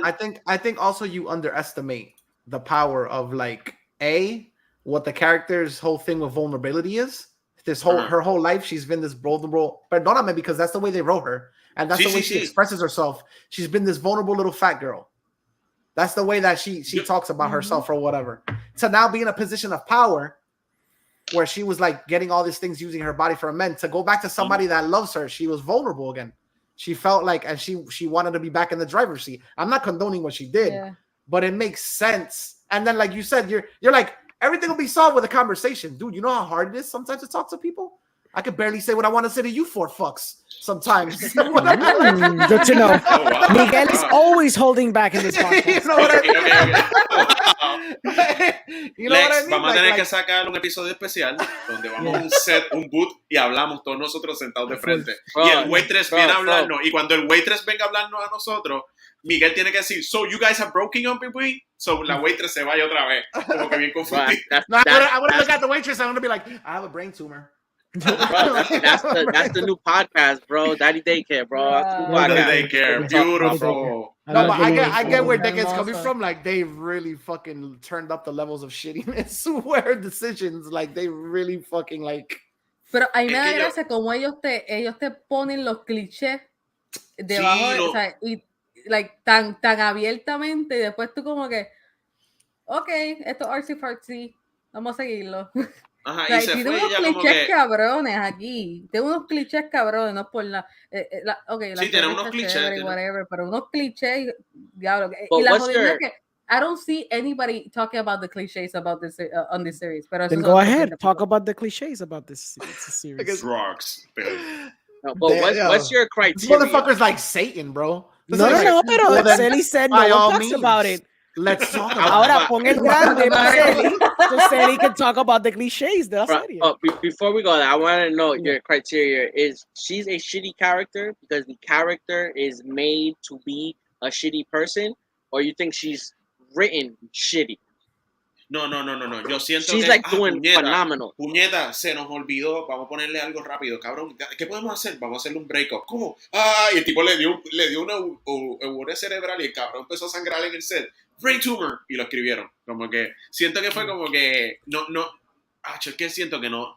What Tiene they que have She tener to do- wasn't what- given the same care as the other characters. No tiene el mismo que es que de verdad yo no sé si es que no me estoy fijando en ella, que ella fue un void vacío para mí en la serie, pero yo siento que ya no tuvo tanto runtime en Season 1, como que siento que es el de los menos, como que Ashtray, yo sé que tiene menos que ella, pero yo sentí más poder de Ashtray en los poquitos minutos que ¿Cómo salió. puñeta tú vas a decir que tú sientes más por Ashtray? That motherfucker barely has 2 lines in 2 Bro. seasons. But Like, how the I fuck think, you're kidding. You're joking. There's no way. Cabrón, you say cabrón. that. No, You I like- see it, bro. I see it. I see it, bro. I see you. I see you. I know what you're talking about, bro. I see you, son. We're talking about Exacto. out of this group of 5 people, he's the hopeless romantic, and she broke this fucking guy's heart. Yeah, So yeah. she's like, this bitch is the devil. He's like, she broke somebody's heart. This bitch is the. Remember, Derek. Remember how much love Derek had for fucking Free Guy? Oh It's like, my it's a love. God, It's yes. like, bro. Out of all of Bruh. us, openly, Derek is the hopeless Bruh. romantic. He loves that type of shit, bro. Of course. So, I have bad news for Si you. ellos hacen un flashback de que Ashtray es así porque nadie lo amó, yo voy a aplaudir el último episodio. I have bad news for you. This series is called Euphoria. It has 9,000 emotions that make sense, and love is not going to be one of them. This series. Exacto. El amor no está presente en esta serie, pero Ash me hace sentir amor. I'll sea- say que Kat sí tenía development season 1. I don't know where you get that from. Pero I will say que para season 2 they clearly didn't know what the hell to do with her. Mhm. Para darle validez a lo que de que está diciendo, she, like la actriz, has publicly said que le cortaron mucho de su personaje because she was fighting con Sam Levinson por la dirección de su personaje. Y Sam Levinson dijo, cool, you don't like what I'm doing? I'm just going to cut a bunch of your lines and you're not going to do shit anymore. Y vas a Y decir se brain nota tumor. y se siente because, aunque de que tiene razón, she can choose not to love Ethan porque simplemente piensa que eso es lo que pensaba que era correcto, but then you know you play with that idea de que no terminó con el hombre perfecto ideal para ella y because she is so stunted emotionally que she actually doesn't know what the fuck she wants. Está cool, but I feel que las pocas escenas que te llevaron a eso weren't enough to get there porque you know, there's like 5 scenes como mucho. Una es en season 2, ya está con él y se nota que there's already an unhappiness. Cool, okay, so there's something brewing. The other scene era cuando she has that weird Game of Thrones scene donde básicamente se da cuenta que she doesn't. I'm like, I get it because she está is. establecido, ella tiene imaginación. Sí, ella tiene imaginación y al garete, and she loves fan fiction, so I get it. Y lo que representa eso es the whole idea de que I don't like him because he doesn't sexually satisfy my needs. Exacto. Y como estableció sí seguro, she had the sexual awakening, todo lo que ahora ella conecta con algún tipo de emoción es con sexo. Entonces, con Ethan, he's more mature, como tú dices, es como que he's not giving me that type of vibe that I want, he's not turning me on como yo quiero. Isn't she also attracted to like some very fucking toxic male type? For sure. Sí, claro, like, eso está establecido en Season 1 también. Sí, está establecido. See, the fact that she likes basically Jason Momoa de Game of Momoa. Thrones, you totally understand el tipo de hombre que she likes. O sea, Sí, porque sabemos que las personas que le gustan Jason Momoa, they're not like in their head. Tenemos a Alex, por mira, si si Maddie no hubiera estado con Nate, you best believe que Katsu hubiera brincado encima de Nate hace tiempo. Like, she would have been like, I like that toxic man right there. Exacto. I want that piece. Pero obviamente está con Maddie, so obviamente she does the boundaries que Cassie clearly doesn't give a fuck about. Exacto. Pero volviendo a Kat, son tan poquitas las escenas to get to that point of where you understand que I can draw the line, but I feel que fue tan poquito que es difícil tu poder justificar lo que ella termina haciendo. And I understand it's very shitty la forma que está escrito. I understand lo que Miguel dice de que obviamente it's difficult conversations, there's kids, they don't know how to express themselves. Al punto que Ethan's like, diablo, loca, tú hubieras respetado más si hubieras dicho you want to break up. You're such a fucking bitch que tú prefieres mentirme bien cabrón. Él le da el lead, güey, como que are we breaking up y se lo dice. Y como quiera la tipa no quería transar, which I wish there was something, incluso I was almost hoping to see en el play a Kat's having reaction shots a Ethan bailando en la sequence porque yo dije, I thought that's where they were going with that. Yeah. Yo también. I thought that's where they were going. Pero fíjate, el hecho que no pasó, ahí me da a entender que DEKE tiene razón. Aquí no le están dando el cariño porque ese era el momento perfecto para Kat entonces decir, oh, the thing that I was missing about this stupid boy, que era bien romanticón, es que I didn't find sexually appealing, pero de pronto está bailando un fucking dios aquí a Adonis en mi cara, y ahora now I'm gonna get fucking horny, y yo nunca vi un estúpido reaction shot de ella at all. No tiene, yo creo que como que yo creo que la línea que ella tiene es que ella, is this a play about us? Y ella se acerca a la cámara como que tipo The Office, como que se le acerca al brazo de ella. Como que, para hacer el gym reaction. Sí, el gym reaction, eso es todo, sí. Y yo me quedo como que ¿qué pasó? Porque se siente bien vacío el personaje de ella. Pero no sabía eso de que ella peleó con... Sí, ella tuvo una pelea, aparentemente, alegadamente. Pues la vida real, viste, también tiene un brainstorm. Con Sam Levinson, con la Sam Levinson peleó porque no le gustaba cómo estaba la dirección del personaje, al punto que él dijo, cool, no te gusta, está bien, yo voy a rewrite, voy a quitar más cosas de tu arco. I'm just gonna leave it bare bones. Presumo que el arco era que la retrocedieron para atrás, which is kind of what they did. ¿Qué habrá dicho el negrito que desapareció por completo? Yo creo, es que I feel que probablemente cuando estaban pitching ideas de que iban a hacer el Season 2, they pitched the idea de what if Cassie betrays her fucking friend. Y de pronto dijeron, we need a way to justify no estar con el tipo, but they never did el link. I wish you would have done el link. Hay otro ejemplo de mal escritura. La última apariencia de él es llevándola al hospital y desaparece. Mala escritura. Great scene con Nate, though, porque Nate está como diciendo, loco, ¿verdad? Que ya está ahí un fucking jeva, y él como que, cabrón, chilea, bájale 100. Estuvo cool esa escena, but they never did anything with him. They never did anything with him. I agree. Es que yo pensaba que él iba a ser como, no el antagonista de Nate, pero iba a ser de unas personas, de ponerlo en su lugar, y después desaprendía, era como que tiene esta persona que cayó en la tierra otra vez de cantazo, y tienen la gente que estaba como que cercana a él, y tienen la oportunidad para fucking ponerlos en contra. Y es como que Nate tiene como un plot shield también, que yo digo como que, ¿qué carajo pasa aquí? Como que Nate se recuperó, tuvo un healing factor que Wolverine es pendejo al lado de él. Tuvo un healing factor. Scar, though. He has a scar. Papi, pero they make fun of him, bien cabrón. Él es play, como si tuviera una vida. Él tiene el logo de Mercedes aquí. Sí, exacto. Por eso. Yeah. Es como que... He has a horror crux and it's a Mercedes. I will admit, Season 2, en comparación con Season 1, tiene mucho, no tiene mucho, sí. Say like, tiene más issues que Season 1 for sure. Sí. Y saber que termina con pero el yo te voy a decir play. algo. En Season 2, yo tuve un reaction emocional. En Season 1 yo no tuve ni uno solo. No, de verdad. En Season 1 yo no tuve ni un solo emotional. Es como que yo vi la serie y era como el flatline. Parece que yo estaba muerto. Yo no tenía emoción. Yo estaba viendo lo más tranquilo. Pasaban cosas y yo como que se acababa el episodio. Nice, vamos allá. Seguía. Ok, chévere. Cogías una pausa, como yo les había dicho. Volví a verlo y con whatever. En Season 2 yo tuve como un reaction, hice como un pip de vida en el primer episodio, porque lo tuve. Y fue como que, chévere. Cuando llegué al episodio que ya le da el relapse, que ella empieza a pelear con la mamá, para mí ese episodio, a mí me dio emoción ese episodio. De verdad, yo como que, shit, y como que todo el conflicto, la hermana, en la forma que ese episodio de verdad me dio conflicto emocional. Y yo como que, oh shit, como que yo digo, hay una emoción. Cuando tocan y eso te va a sonar crack, pero cuando tocan la temática principal, que es Ru con el problema de las drogas, cuando vuelven como que a los roots de la serie, como que, ahí yo digo como que esto está interesante, esta persona, cuando tienen más adelante la conversación, es que se me olvida el nombre de él, el... The Magical Guru Guy. Ali. Es que he's a magical something, pero no quiero decir la palabra. Wow. Pero It's the magical stereotype, I guess. Yes. Sí, él es el magical stereotype porque de verdad lo es, de corazón lo es. Él llega cuando la necesitan, él es sabio, él es todo. Pero diciendo los clichés. Like he's black. Okay, I understand, but the way you explained that, I was like, he's black. Yeah. Pero es Does it count though? Does it really count? No, papi, I thought the stereotype was used when it was against a white personality, not just another black person. Papi, ellos pueden it's whenever it's needed, bro. It's whenever it's needed. Por eso es mágico. Pero I guess there was a limit. There was a limit in black characters, bro. I'll say this: he's the most flawed magical stereotype. I know. I was like, I don't consider him a magical stereotype when he's gonna punch you in your fucking face. No, pero acuérdate que el stereotype is this person that comes like he's a character que está on the side and he brings the advice que nadie más lo hace.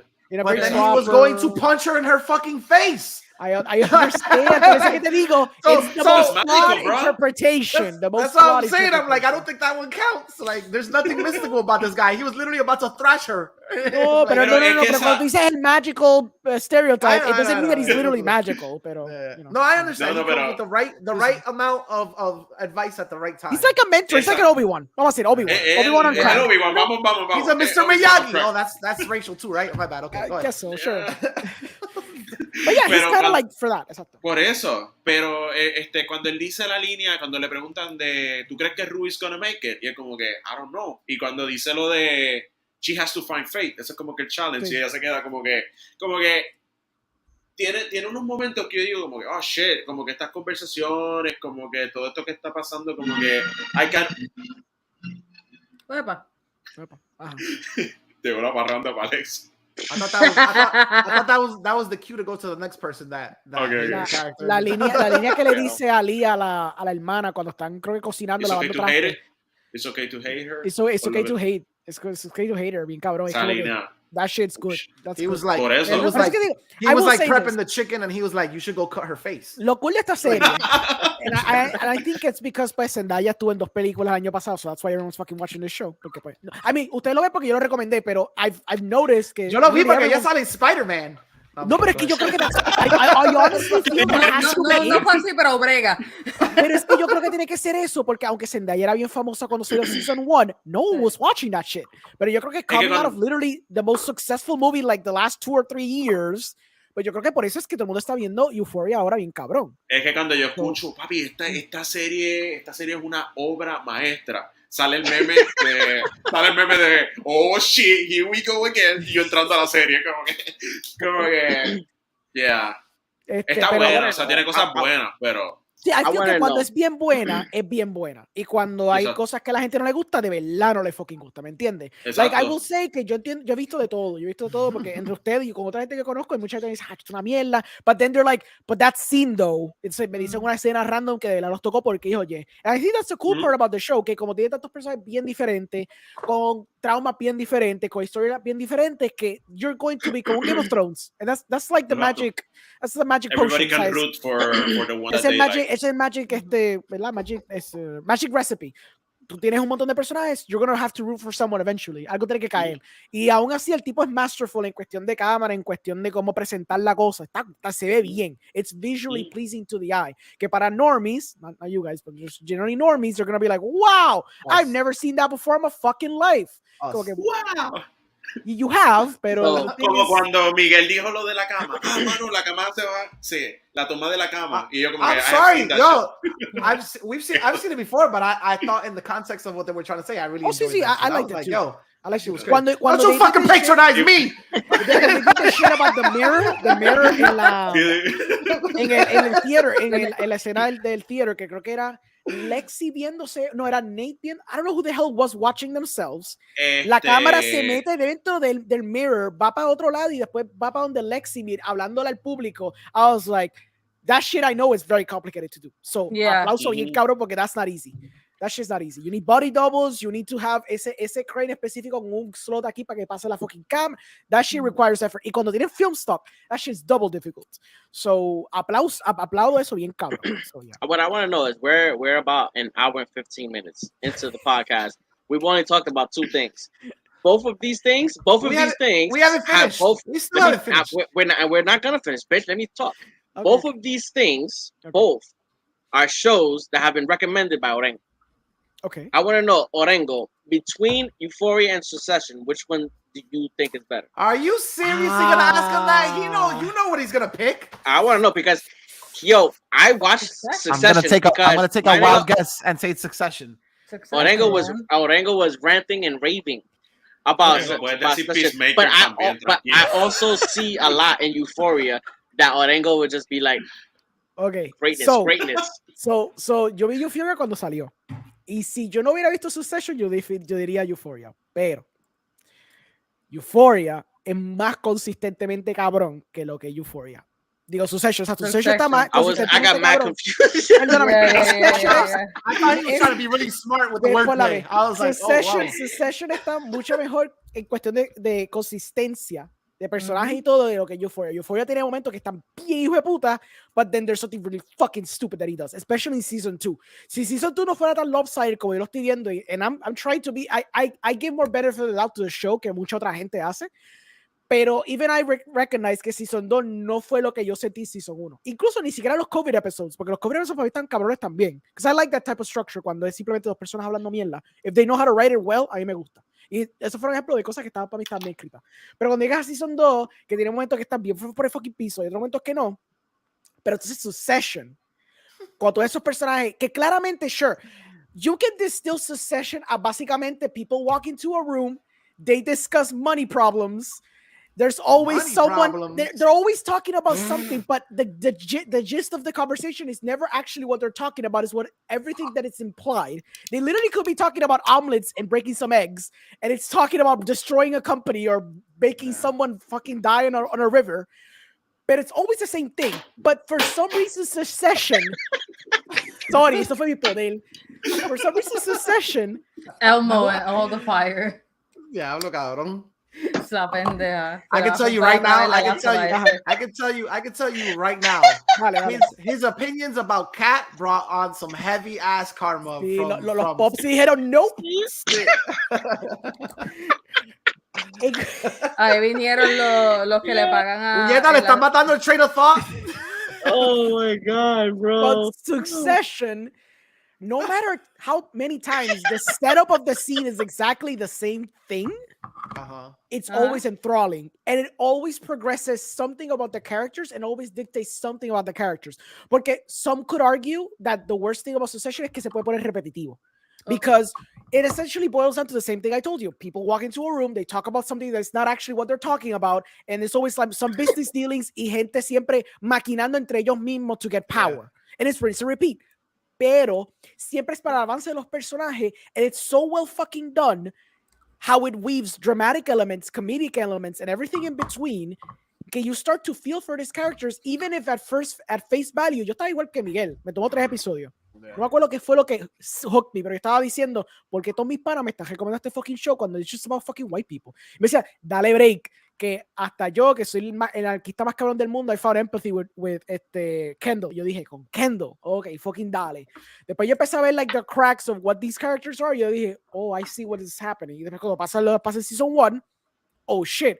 Y cuando, you guys haven't gotten there, lo que pasa at the end of season 2, holy fucking fuck. And then lo que pasa en season 3, holy fuck. Can I ask you a question? It's just amazing. Can I ask you a question? I just want to know, because I have these 2 doubts in my head. Go ahead. Do we ever get to see why he has an estranged relationship with his brother, the old man? You get glimpses of it, but it's never fully explained todavía. And did he die? No. The actor. Oh, the actor. Shit. Maybe. I don't know. I think the actor died. Oh shit. But then really? I guess they'll have to work around that. Hold on. We'll have to work around that then. Ya lo DEKE, pero se le cayó un pop, él no se tuvo que ir. Bro, he got knocked out. Cabrón, it was a pop of a machete or something like that because he's the fuck out. He took a layer of skin off. That's the second time that happens. Ahora, Miguel, that's the second time that shit happens to him. Why did you assume I was gonna say Succession? I mean, you were correct, but why? Because I think that two things: A, the way that this show is written, Succession, and the fucking like the breadcrumb trail and the way it leads into things later down the line, and the way that each character has a lot of different motivations. I think we can safely say that Succession is better written. Yeah. Than Euphoria. I can agree to that. Yeah. Euphoria feels more like flash and pizzazz over some very extreme circumstances. Okay. Pero would you argue it is over substance? But would you argue completamente que es así? Succession feels like less flash and pizzazz, but in the long haul, like these characters are gonna have like ridiculous fucking arcs. I was gonna mention that. That's a good segue porque te voy a traer este punto. Do you find it fascinating que in Succession they show that they live this life of glamour, pero the way it's shot is the most banal, bland, boring fucking way possible. Almost black and white fucking color texture. Might as well be. Everything, yes. O sea, I noticed that. Vistas cabronas solamente. I was like, these motherfuckers went into a club, and I was like, this shit is gonna be off the fucking. I was like, Las Vegas colors in my mind. It was brown and like sepia. I was like, this looks like the most fucking boring ass club with just shit going on in the background. Yes. That I was like, they might as well been in a goddamn tunnel. Yeah. Like I was like, what the fuck? Eso fue en Succession. Yes. Succession has this thing with the cinematography. Lo único que no me gustaba es cuando hacía mucho zooming, como si esto fuera The Office, bien cabrón. Pero yo entiendo que eso fue porque Adam McKay lo hizo en el pilot y por eso lo repitieron. Pero ya para Season 2 and Season 3, thank God, they kind of like pulled back on that. Whereas fucking Euphoria, you're in a living room and the camera twirls in and out and it goes up somebody's asshole and comes out their piss hole. And like there's a fucking colors and like a whole bunch of fucking twisty ass things. Which yes, DEKE, I know we've seen it before, but still. Like, but there's purpose to that, obviamente, and that's why I dig it in Euphoria, porque Euphoria es de los pocos shows que yo puedo argumentar porque I feel it's not flash over substance. I can see people saying it's flash over substance, but I've really seen flash over substance in films and TV. Por eso yo digo, like, okay, en este yo lo puedo apreciar más porque it's always in line to characters. O sea, Kat thinking about Game of Thrones shit makes sense porque la tipa sí previve un Lalandia. Cool. Rue visualiza este mundo mágico cuando está en drogas, cuando realmente es como la toma esa cuando al fin tiene la catarsis con el papá en el church que ya está bailando fucking sola, fucking jodida. Like that shit is a great contraste a lo que ya estaba fucking viendo y lo lindo que todo se veía versus la cruda realidad of when you're doing drugs, you look like a fucking junkie on the street. Pero cada cual, like you said, cada estilo matches what they're trying to convey, like big time, because like these motherfuckers literally have no, like money is a motivator for them because they're just hungry for it, but they really have no extra need for the money. Sí. Because it's not about money. It's about power. It's about power. So like everything is gray and bland because even if they got $2 billion tomorrow, they'd be like, yeah, so what? It doesn't matter. It becomes literally chump change. There's no grandstanding for that. That's just another checklist for them. Pero eso es lo cool del show porque al demostrarte lo grimy que son estos characters, it demystifies the whole aspect of them being rich. That's why that's so cool porque a primera vista tú piensas, oh, it's about rich people. But then cuando desglosas todo, the cinematography ayuda con eso. Everything looks so bland and boring. You're like, this doesn't seem appealing to me. Like I wouldn't want to be in a fucking grand mansion if it looks like shit. The kids in Euphoria are dying inside. The adults in fucking Succession are long past dead. Like they're like long past that. They're long past being dead inside. Oh they're trying to reanimate themselves. To die Lo que dice again. Miguel, it's better written. Consistently better written. Yeah. I think I would understand why he thinks it's I agree. better written. No he visto Succession, pero para lo que ustedes me llevan diciendo, sí, se suena un poquito más consistente. I don't. It's like I compare. To me, it's like Game of Thrones, but money with money. Like money's their weapon. It's the same. It's the same thing, bro. Like, yo, this motherfucker is Cersei, yo, through and through. Nah, to me, it's like this fucking series is like Game of Thrones, but everybody's little finger. There's different levels of little fingers, like stupid little finger, less stupid little finger, horny little finger. Yeah, like you know what I mean, like. Sí, todos son little figures. Es verdad, I agree. Porque tú estás maquinando, but only one of them is a true little figure. I love it how you started a question and then we totally doved off. Now we don't get to. Now nobody watching us gets to find out who Orengo's fucking most hated character is and who my most hated character is. You go first. I'll think about it. Maddie. Okay. No, not Maddie. Wait, is that her name? Worst. María es la rubia. Maddie's the Spanish. María- No, not Maddie. Maddie. Sorry, I take that back. Lexi. Lexi is the most there we go. Lexi is the most disgusting character in Okay, this series because of the other. Yes, you know why? Because los otros, mientras son fucking inmaduros y emocionalmente descojonados, ella no, ella es sumamente madura emocionalmente y conscientemente sabiendo what she's gonna do, she does it anyway. She is the motherfucking Hannibal Lecter of this entire group. She's the, it's one thing to give to be like, yo, that crazy person under their craziness did this and that.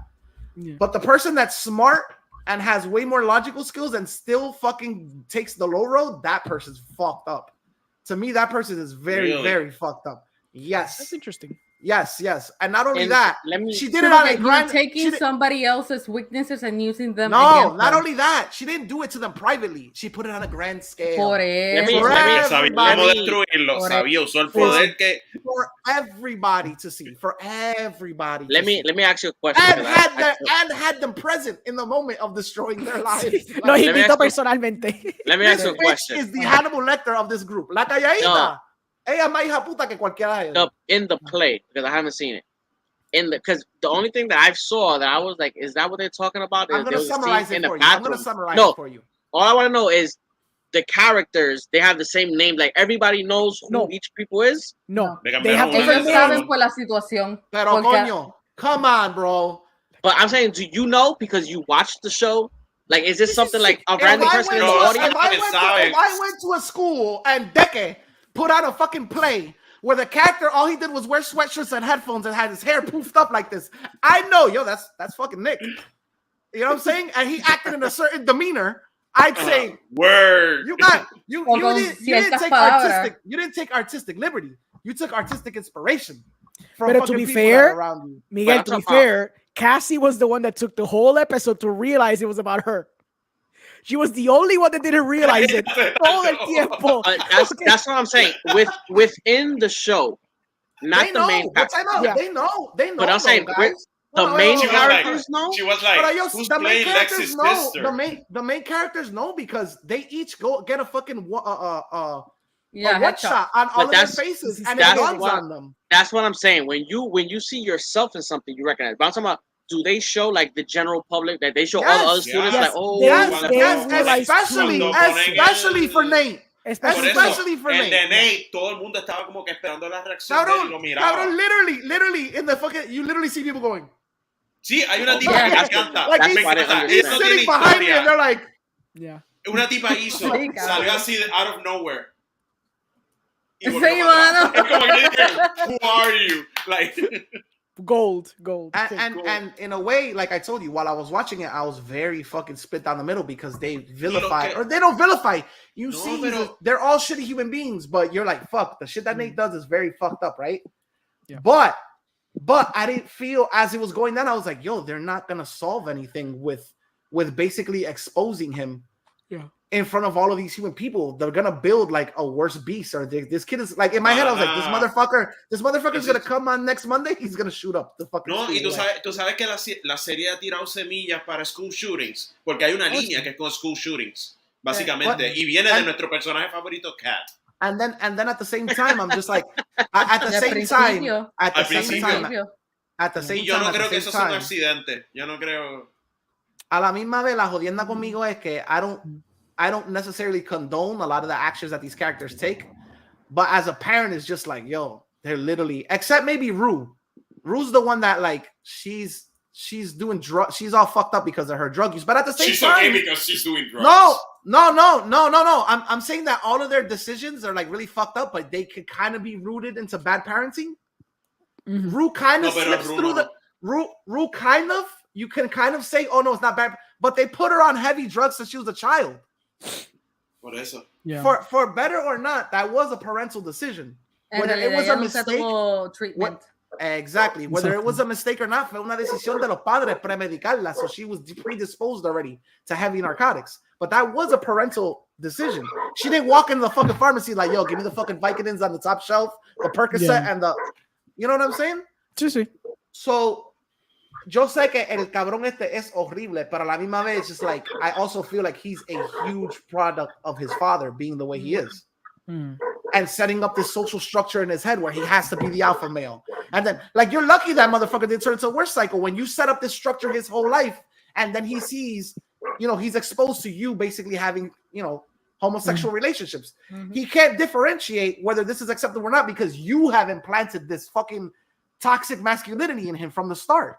So when you see the source of your toxic masculinity literally having homosexual relationships, like, bro, what can you expect from that kid? Yeah. You know what I mean? Can you see the series finale? Just like I'm about to graduate, school shooter just kills everybody. No, I can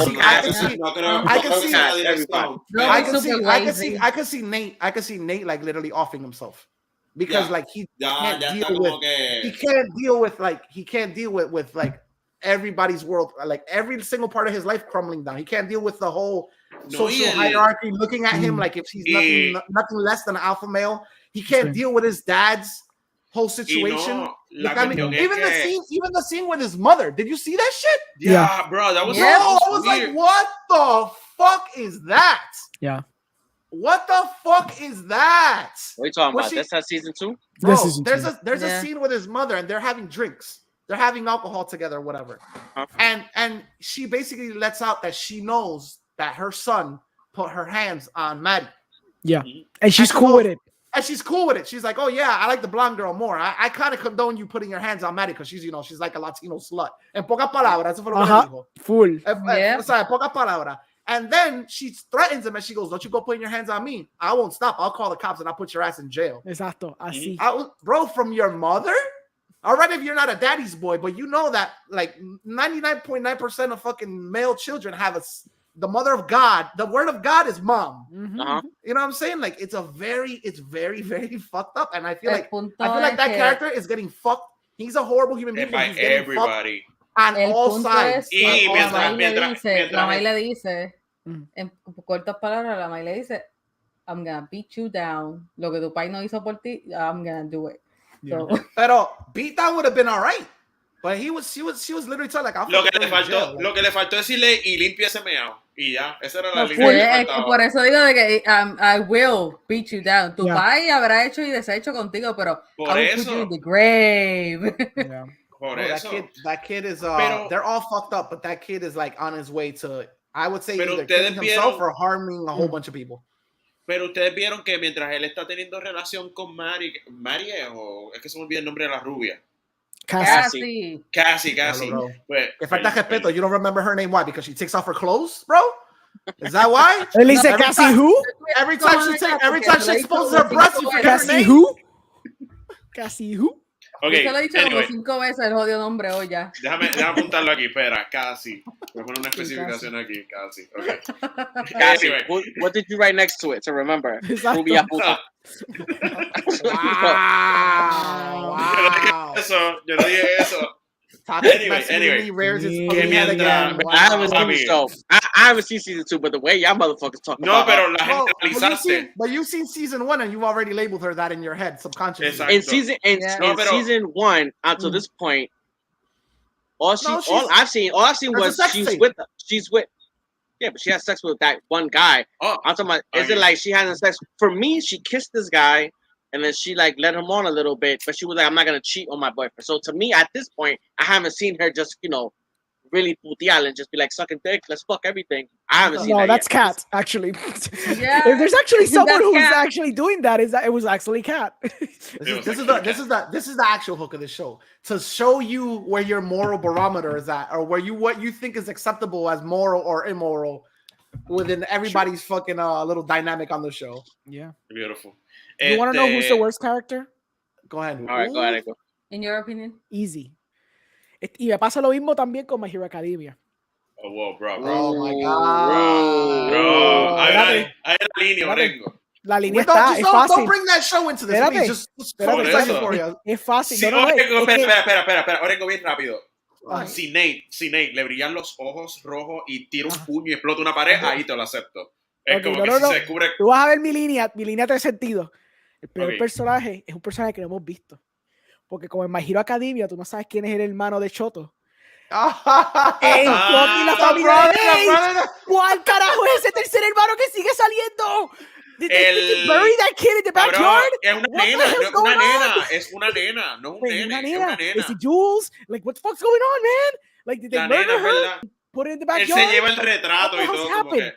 What the hell's Pero cuando happening? when I brought that up to you, tú me dijiste, se lo van a dejar para Season 3. Pues yo presumo, because Cely, I'm hopeful que lo hagan, because I'm still bitter que ya este season no me lo va a dar. So I'm hoping que season 3 haya alguna cosa aquí. Porque si me está haciendo la misma mira que hace con My Hero, I'm gonna get so pissed off. Pero es que tú no sabes que a ti Pero me yo no leído el gusta manga. cuando te dicen quién es. Pero yo no sé El cómo es manga viral no me ha eso. dicho. El manga, No, pero- I have an educated guess, pero yo no he leído el manga. They're gonna bring in a character that basically fucks all of them. No. My Hero Academia te da very educated guess de quién es. Lo que pasa es que I don't want to believe it's that person y no he leído el manga. ¿Quién es? When I told you not to Dime- bring no, in no, the no, goddamn no, series, espérate, bro. espérate, We're gonna espérate. focus Para the mí fuck- es- Perdona, una familia que tira No, fuego. Hablando claro. Ajá. It's like the only other guy que también tira fuego. So that's Okay, my okay. Cara, eso- presumption. Pero para mí, el reveal perfecto que te da la ilusión de que, oh, maybe it's that same character, es cuando él le habla a Endeavor No, y él no. le dice cuando ellos dos están solos y él le habla directamente, y yo lo primero que le dije a my wife, le dije, eso es algo que un hijo le diría a su padre. Sí, full. Por eso que digo, pero al no hacer explícitamente dicho, I still remain in the mystery, porque pues I want to be, you know, maybe Léete it's el manga not. y ya. Pero esa es la Léete el cosa, no quiero el manga. manga. I want to like live it with the visuals. I know, I'm You the can live same, it too, pero leyéndolo. Pero nada, ese Pero- para mí es el peor Pero personaje. ¿tú piensas eso? Que el tercer personaje sea ya alguien establecido en la serie. I don't know. Like, no creo que sea Jules, because that'd be fucking Por eso, way that would be- too Yeah. fucking weird and depressing, and I don't even, like, it sounds so horrible. we don't need incest Ahí in the justificaría el series. shootout. Cool. Ajá, exacto, eso es lo que no necesitamos ahora mismo. You're en esta saying serie. you think the third child is Jules? No. Es que if Actually, it they was, hope it's not. no, because that would be the most disgusting, inconceivable thing you could Sí, ever y imagine. Nate siempre está pensando en ella. También es como que... A veces dicen que la sangre llama. So the thing is, Oh, para traer una película oh. más asquerosa into the mix, a Serbian film se tiene una tangente así. Por eso es que te digo, like, that has to be one of the most atrocious things I've ever seen in my life. This So show I is a hope- remake, isn't it? It's a Sí, remake esto es of de another show, pero yo creo que ya Euphoria. tiene una tangente bien diferente. Yeah, it's a remake of Old Boy. No, it's a Gracias. Euphoria is based on Euphoria. Exacto. no, but there's a show I think in Israel. Sí. No, that's it called is. Euphoria. Carajo, tú Oh, me no, estás for sure. escuchando. It is. Yeah. Yes, So yes. right now, what you're telling me is I could basically go and like Google it and be like, okay, this character is Jules. Wait a Yo second, creo que it's in Arabia? I don't think. Yo creo que no. Yo creo que él cogió very loosely el concepto y después he ran with it They differently. do drugs there? Ajá, yo creo que eso es como que el viaje. Es como que, okay, Aren't they fucked up teens. Okay, Euphoria, give me the title. Let me go nuts. Exacto, Yo creo que compraron sí, y era de otra cosa y era el nombre. sí, ¿no? yo creo que it's one of those things donde no creo que, I doubt que es como que, I mean, look at The Office. It wasn't even the same thing tampoco. So. So keep it Yeah. keep it to 2 minutes. What do you Yes, guys 2 want out of the season finale? Que no sea Ya yo todo dije, sobre el play. I hate Jules, not because she's trans. I just hate her because she doesn't serve Yo lo any odiaba purpose. por otra You need to razón. You need to pronounce that L very strongly because I heard something completely different. Jewel. Okay. Jules. Okay. Jules. Jewel. Not Jules. We thought- And we Jules thought- le we dice thought- fast spell. We thought you What? went or we thought you went We Orengo were up anti- ahead. we We're like, thought you you goddamn were- Jews. You need to say it, asshole. No, Jules. Jesus Christ. Jewel. I hate Jules. It's not because she's trans or anything. I just don't find her purpose. Okay, wait, but what do you want out of expect the from season finale? Yeah, what do you want? What I want her to die. You show the end already. For them to get To be canceled. honest, yo quisiera que hubiese un shock factor que revitalice un poquito más la serie, que sea un poquito más ok. clever. So tú quieres que revelen que Jules es la tercera hija de esa familia. También, O sea, ok, pa'l está bien, carajo. all right. No, en realidad no puedo decir cosas así porque ya el show está hecho. Yo podría decirlo después, como que después de ver speculation for season 3 type of thing. Exacto, como que especularía un poquito más para season 3, pero Pero hey, that's unfair, Sally, porque if we speculated the shit out of the book of Boba Fett, we could do the same for this. Oh my God, what if the third pero no hemos visto el último episodio y pero Boba Fett. Boba Fett. Didn't we speculate about the last episode of Boba Sí, Fett? el tercer hijo de Boba. I'm Es pretty que es sure más that we fácil, speculated. es más fácil porque es Star Wars lore. I guess so. Sí, No, pero pero didn't they fuck Euphoria with Star lore. Wars lore somewhat? ¿Verdad? Sí, En el pero show. también podemos joder con el Euphoria lore.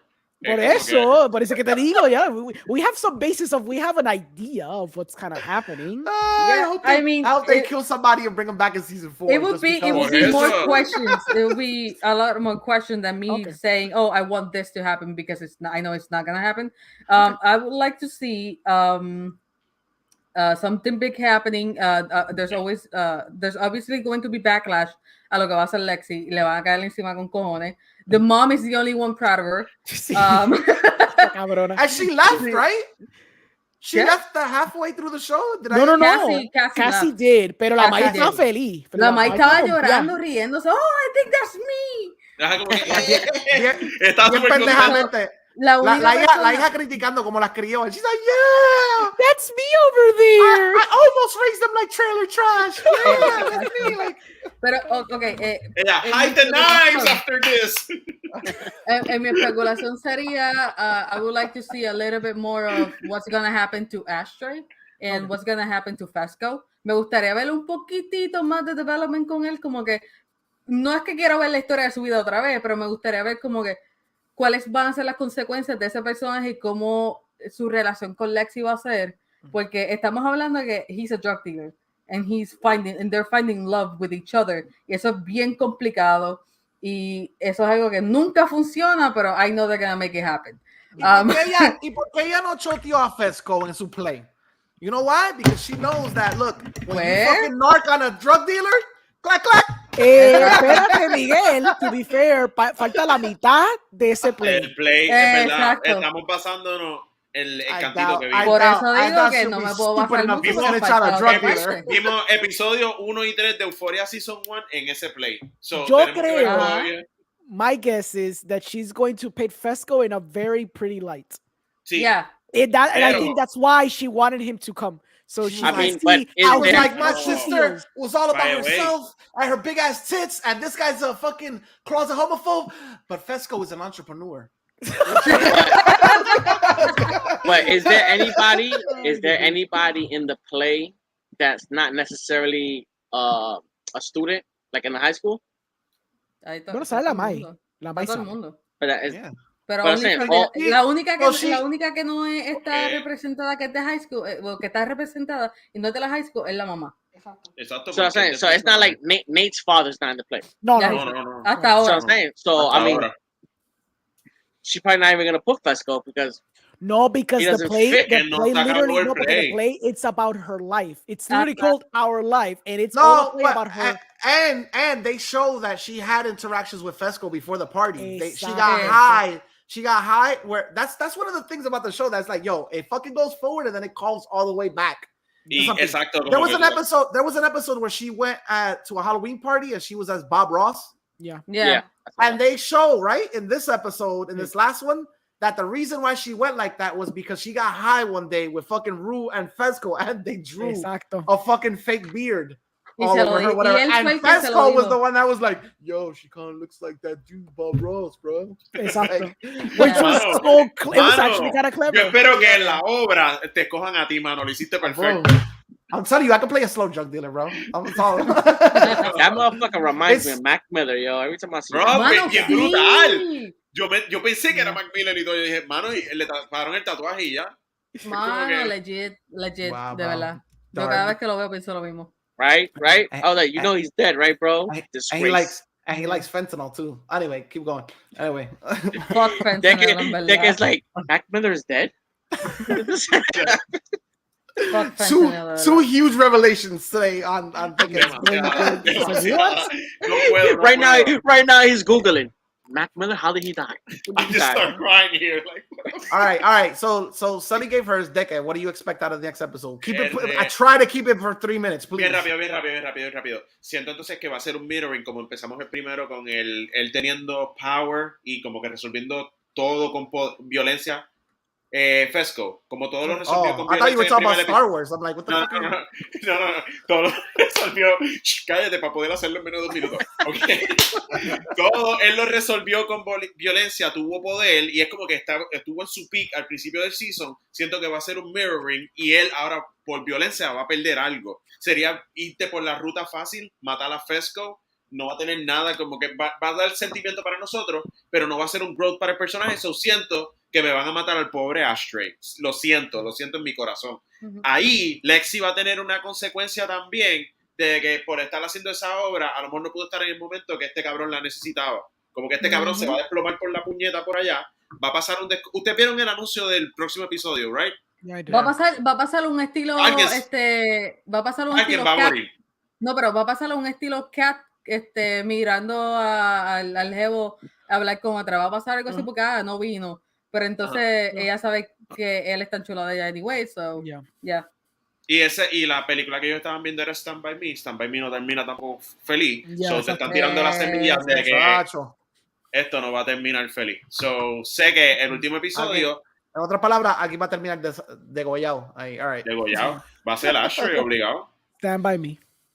Let me ask you a question. How old is, not in real life, but how old is Ashtray? Like 12 years old, 13 en la serie? Sí, for sure. And 12 a 13. how old is the kid in the picture? I child? don't think it's Ashtray. No, I'm not saying this Ashtray, but how old is the kid in the third picture? And that fucking missing. Se veía joven, se veía like around. Ashtray llegó a la casa bebé. Por eso. Y en la foto está, la foto de la familia, él ya está grande. Pero es un nene como tal. Yo juro que es una nena. No, porque la foto it's a kid que no era un bebé. So no es Ashtray. Pero por eso es un nene. Puede ser un nene o una nena. That could be up for debate. Por eso yo siento que es una nena. Puede ser. Yeah. Puede ser. Pero yo lo vi más como un nene. Sí, puede ser either or. Tengo que buscarle esa foto y analizarla en el próximo episodio. Ahora viene y dicen como que, no, ese nene se coló en la foto. ¿Ustedes vieron Malcolm in the Middle? Ustedes saben que hay un episodio que Dewey se mete en la foto de otra familia y ellos se cuestionan que ese nene siempre no está en esa foto. A lo mejor fue una mierda así. Yep. So, es capaz que es alguien que adoptaron y después lo devolvieron o algo así. Exacto. It looks like a little boy. I'm looking at the picture right now. Okay. Mira, dale, que teníamos que hablar de otra cosa. Is there a Reddit theory fucking thread about who the fuck is this child? Tiene que haberlo. Tú vete a Twitter y estoy seguro que hay gente que ha especulado por esto. Estoy seguro. Porque en Twitter todos los domingos eso se enciende. It goes If you look at episode 1, there's a child looking for a locker in the hallway. People do this shit with popular shows. They do that shit all the time. So, I mean, need I remind you Game of Thrones? I bet you there's five episodes with a kid in a frame that nobody knows who the fuck it is, and he's probably the kid in the picture. Like, or he only manifests himself every time that Rue goes into a drug stupor. ¿Te imaginas que ella lo vea un día? No, lo lleva viendo. Ella está tan drogada que no se acuerda. Yeah, it's a boy. Yeah. It's a boy. Yeah, it's a boy. Oh, and they're all little too. But there's two pictures porque la foto de Season 2 es diferente. La foto que el papá se lleva es diferente, ¿verdad? Es diferente, por eso te digo. So they have a couple of pictures. So hasta cierto punto, this kid was in that family until he wasn't or she wasn't. Bro, ese nene Elliot, ya. Por eso tiene la lagrimita. Elliot, exacto, tiene la lagrimita como si fuera un trapero. Orengo. I don't want it to be all about the play. I'm already kind of upset que aunque se quedó a mitad con el play, que we're still going to have the play. I hope que sea a little bit of the play, like 20 minutes in, and then we move on from the play into the repercussions. I don't want to build false expectations around it because I'm going to be like, oh my God, the way this play has to end is going to blow our fucking dick off. Like, no sé, like I just hope that the play doesn't take the whole other episode. I agree. What if they I arrest agree him? with them. What if he makes it to the play and they arrest him in the play in front of the But school that'd for be fucking everybody? amazing. Así se acaba el play for whatever. Like, lo que yo quiero es que el play consuma todo el episodio. Eso es lo único. Lo otro es que, aunque yo vi, pues, ¿verdad? Como nosotros vimos el trailer del último episodio, it's always misleading. Y lo digo porque cuando pasó la cosa con Rue, el teaser del próximo episodio, people were freaking out thinking that she died. And I was thinking to myself, diablo, si matan a esta tipa sería like the bossiest thing in the fucking universe. Y obviamente no lo hicieron, pero they constructed it in a way to make you think that woman died. So la forma de construir este trailer makes it seem que Ashtray could die, and that could very well be the case, pero that could also be a mislead, bien cabrón. I don't know exactamente beyond me not wanting the fucking play to continue on for too long. No sabría qué más repercusiones hay, excepto que maybe Lexi has to face fucking everyone over emotionally en el current play. Porque ya con Rue está como que, you know, she kind of got into the end of that journey. So she's essentially trying to get better on her own terms, not relying on someone like Jules. Jules, there wasn't anything this season for her. Elliot está en fucking background. Like, there's a lot of characters that didn't have a lot to go with. So it's a cuestión de Cassie, Nate, Maddie, and Meraxi y Fez son los únicos personajes que have something that have to conclude there at the end. Maybe. Y obviamente, de lo más seguro va a haber un cliffhanger bien cabrón, como pasó en Season 1. Yeah. That's all I'm expecting. I agree. Yeah. What about you, Miguel? I have no fucking idea, dude. ¿Qué clase de... Are you kidding me? I had to pull something out of my ass because I didn't know either. Clue. Pero dale, I have no fucking clue. The only thing I'm worried about, is that in my head, everything else besides Rue is way more interesting in this series. That's fair. I'm curious to see how the fuck they're gonna end this season in regards to like what the fuck is wrong with her. Like what's her deal with all this? Okay. You know what I'm saying? So like I'm curious to see how the play is gonna turn out. I'm curious to see about Fez. Fesco. I don't think Ashtray anything's gonna happen to him. I really don't. I don't think they're stupid enough. I think they know they have something with that character. I don't think I don't think they've developed them a whole bunch, but I think that they know like, oh, people resonate with this character a little bit more than we thought they would. Or whatever. That's fair. Es como Steve de Stranger Things.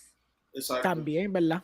Literalmente es como Steve de Stranger Things. They were gonna kill him in season 1 and make them the bad guy and whatnot. Pero they want to sell Ashtray pop figures. I'm telling you right now, they want to sell Ashtray pop figures. Qué raro que no han visto pops de Euphoria, pero bet your ass que ahora because of the hype of this season, claro, va a haber pops para tu gente. Next, no, I think yo creo que el mes que viene sale el pop de Rue con la nariz. Are you kidding me?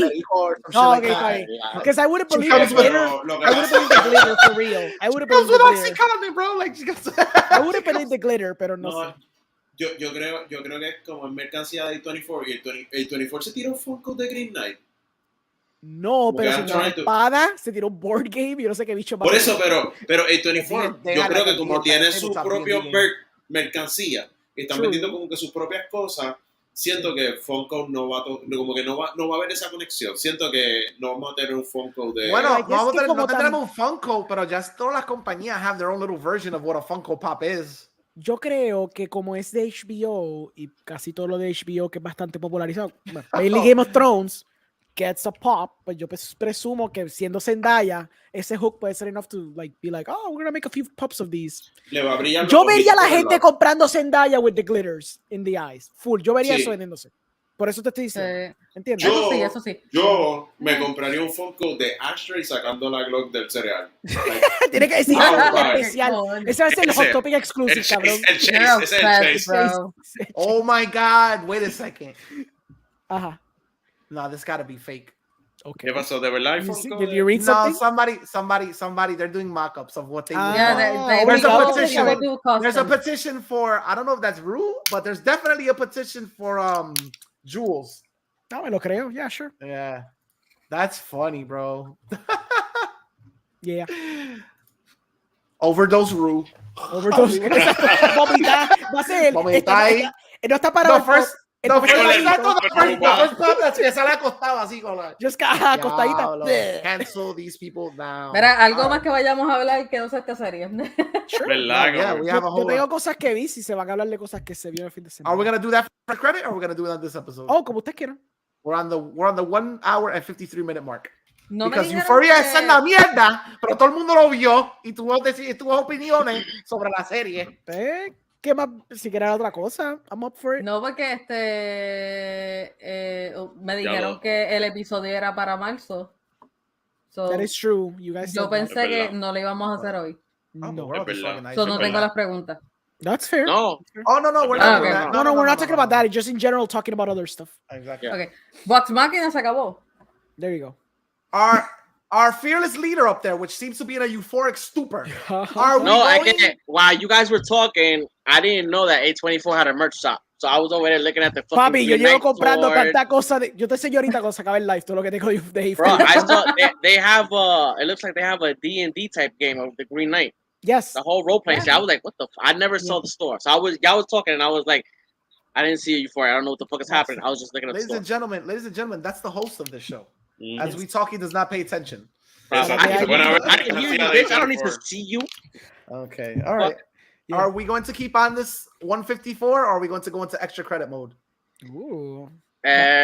What do we got for extra credit? We're gonna be talking about fucking. Bro, tú eres el que We were supposed to talk about Vox. Euphoria got too out of hand, way out of fucking hand, bro. Y ya se está acabando el season, so para no tener que cogerlo Very tanto. very symbolic of what the series is. It got way out of fucking hand. Way out of hand, bro. Too fuck out of here. We talked about Succession for like a half hour, and it's been an hour and a half of fucking Euphoria, bro. Yeah, man. Hey, Okay. if you're in your feelings about it, you might want to talk I- about it. Entonces, Vox. I haven't seen that shit, so I was like, I'm just staying here quiet, listening to y'all motherfuckers. Oh, well, sometimes, y'all go on a rant about, what is it called? My Hero Academia. I haven't seen shit either, and I have to withstand 2.5 hours of... Miguel, no Papi, tienes se hablan excusa. como, perdóname, Miguel, Hey, se hablan hey. como 15 minutos de My Hero. Porque Oh, yeah. We went from fucking Succession to Euphoria to I don't know how the fuck we landed on My Hero Academia. Like, Hi. Porque You want me Orengo to dijo bring la it back up teoría again? totally different series. Jesus. I legit was like, who the fuck pressed that? I was like, what the fuck? All right, but yeah, let's fucking holy shit. Pero talk Let's about fucking Vox y go, se acabó. Yeah, let's talk about Fox now about it. because if we do it for extra credit, it's already We'll gonna be talk way about too that. fucking long. We'll talk about it. Yeah. All right. Let's go. Ok, ¿cuáles son sus preguntas? ¿Qué les pareció el show? A los que los vieron, A you mí no me know. gustó para nada. I regret watching that show. It was a Whoa, waste of my that's time. heavy. I was sad to see it end.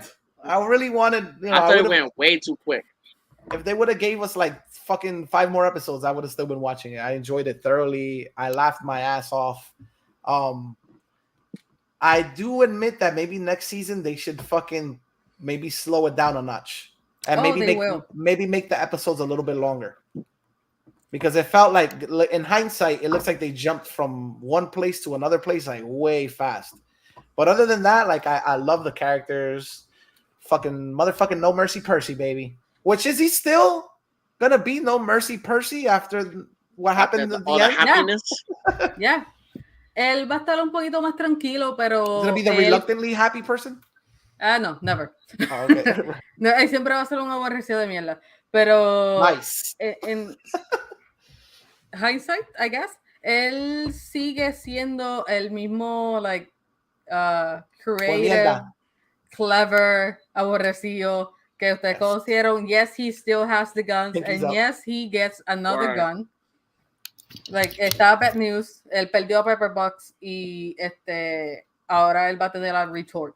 I wasn't a fan of Pepper Box's design. Much respect to that character, but I was a fan of the little tiny mini gun esque. It was cool, but I was like, I like the designs of the other guns, though. I'll tell you that much.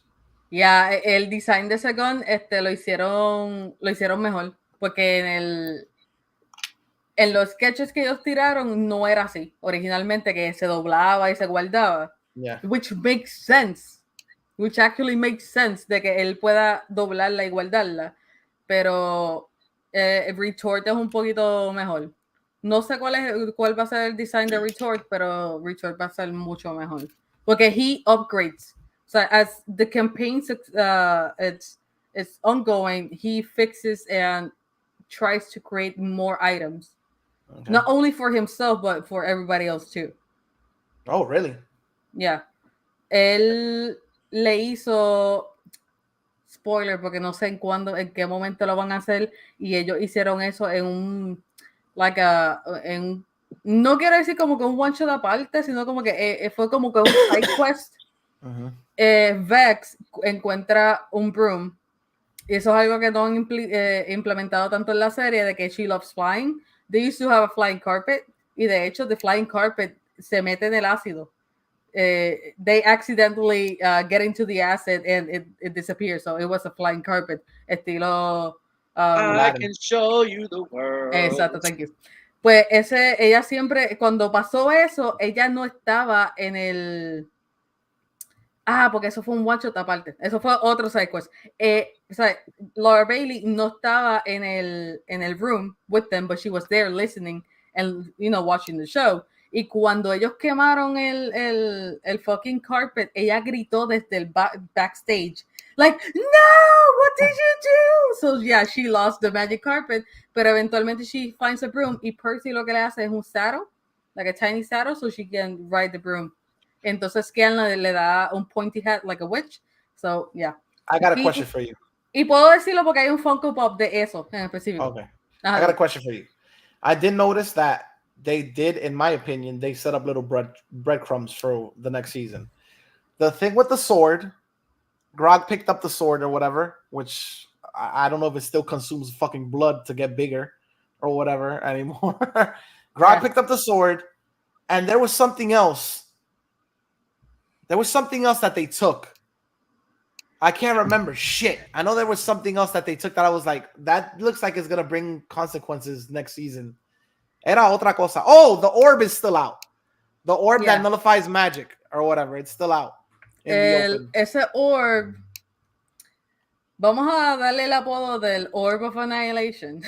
Okay. Es el apodo porque no es tanto spoiler. Ese orb está hasta lo último. Oh, wow, really? Porque ese orb, ellos, they visit and revisit the ziggurat where it's at, y eso se queda ahí. Ellos traen a gente para que lo investiguen, y como hicieron con uno de los clerics that got sucked in, y qué sé yo, pues pasa eso, y eso se queda ahí hasta lo último. Y si te digo un poquito más, I'm gonna spoil it, porque sí tiene que ver con el main villain, sí ya lo vieron, y sí it stays there for the longest. I also enjoyed, I noticed how basically the season ended the same way it started, with the fucking dragons. I thought that was very, looking back on it, I was like, that's very clever, because we focus so much on, the fucking, what are they called? I was going to say the McBrides. The McBrides. The Briarwoods. We focus so much on the Briarwoods that you totally forgot, hey, these motherfuckers literally fought a guy that turned into a goddamn dragon. There might be more people out there like him.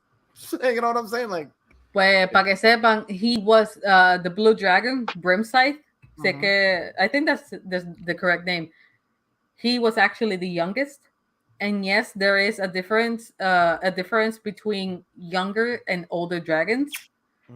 A young dragon does not deal the same damage as an ancient dragon or an adult dragon. Adult es young, está Wormling, yo creo que es algo así, pero está young dragon, adult dragon, and ancient dragon. Nice. So ahora mismo se va a enfocar en The Chroma Conclave, así como se llaman. That was la alfombra que ustedes vieron al principio. Worms. La alfombra que ustedes vieron al principio con los 5 cabezas de dragones. Son ellos. Is that girl a permanent member of this group now? The Percy's sister? No, Cassie? She stood behind. That's right. She stood behind in the kingdom. Never mind. No, ella hace eso en el campaign. Todo lo que pasó ya lo hace. She does betray them, pero es por el charm de Silas, since he's a vampire. Entonces ella se queda porque Whitestone does need a leader, y qué mejor un líder que un Derolo, porque ellos han estado ahí siempre, y ella es la única que queda porque Percy no puede. Él mentalmente no puede. And last question. Will we ever see Pike again? Oh, yeah. Ella está pasando por lo que pues pasó en vida real, que ella no podía estar, y she does disappear when the orb comes into fruition. Yeah. Cuando el orb sale, y yo, o sea, lo que pasa con el Chroma Conclave es que el Chroma Conclave toma más de 40 horas. ¿Sabes? Briarwood's Arc fueron 40 horas reducidas a 6, y sí es más largo es mucho más largo que Briarwood. Ellos van a un montón de sitios, ellos exploran casi todo Tal'Dorei, ellos van a Marquette, que es otro continente, ellos pasan un montón de cosas, y yo adiviné el final de Season 1 porque yo dije, de la única manera que esto puede terminar es si ellos salen, pero en el campaign pasa de otra manera, y I guess I can kind of spoil it, es que, you know, there's nothing good coming out of 4 dragons coming into the city. Yeah. And y mucho menos when they roar, they're not gonna, hey, we're here to play. No, so we're about to go Khaleesi on these motherfuckers. Sí, literal. I'm not even fucking joking when I'm saying that que they could barely handle one. Exacto. Imagine 4. They could barely handle one. Y la jodienda es que I'll be right back, hold on. Dale. La jodienda que bro. Yeah, get your food. ¿Verdad? ¿Miguel había comido? No. Yeah, he was eating before y'all logged on. No, I'm gonna turn on the AC because it's super hot in my apartment. Hold on. I'm gonna go take a shit. That's where he left. He's like, don't say nothing. I'm gonna go take a shit. That spaghetti went right through me. Los dragones lo tienen así. I want to know if because I heard you and Nicole talking. I heard Nicole talking about that this shit made you cry because somebody dies. Is that in campaign 1? Yes. Okay. All right. You're not gonna like it at all. Porque it's not my God. Don't even tell me. It's not one person, it's 2 people at the same time. What? And they have to decide to save one, and the other one they have to pick it up and take it back. Well, yo, on this one, I was like, I thought somebody was gonna die. I was like, holy shit. Es que that very specific death, it was so out of nowhere. El response after they came back to life. So it's not permadeath, just in case. El único permadeath que ha habido es de Campaign 2, y eso ya no es spoiler para nadie.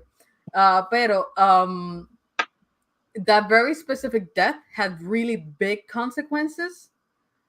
So yo nada más te digo que I hope they emit the same emotion, porque en el campaign tú lo ves y tú estás llorando como un pendejo.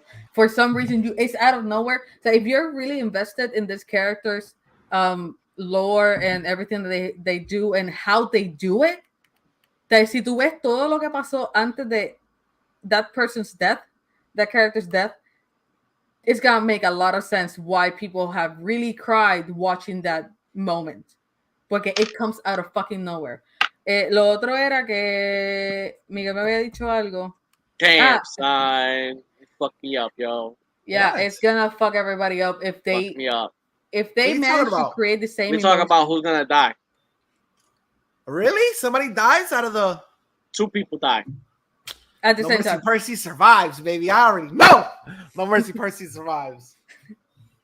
Pero no Mercy Percy. You can't kill a character with that name. Oh no, you cannot. Pero algo que les voy a poner un chinchín. Algo que cuando llegaba The Chroma Conclave, que quería que Miguel lo escuchara.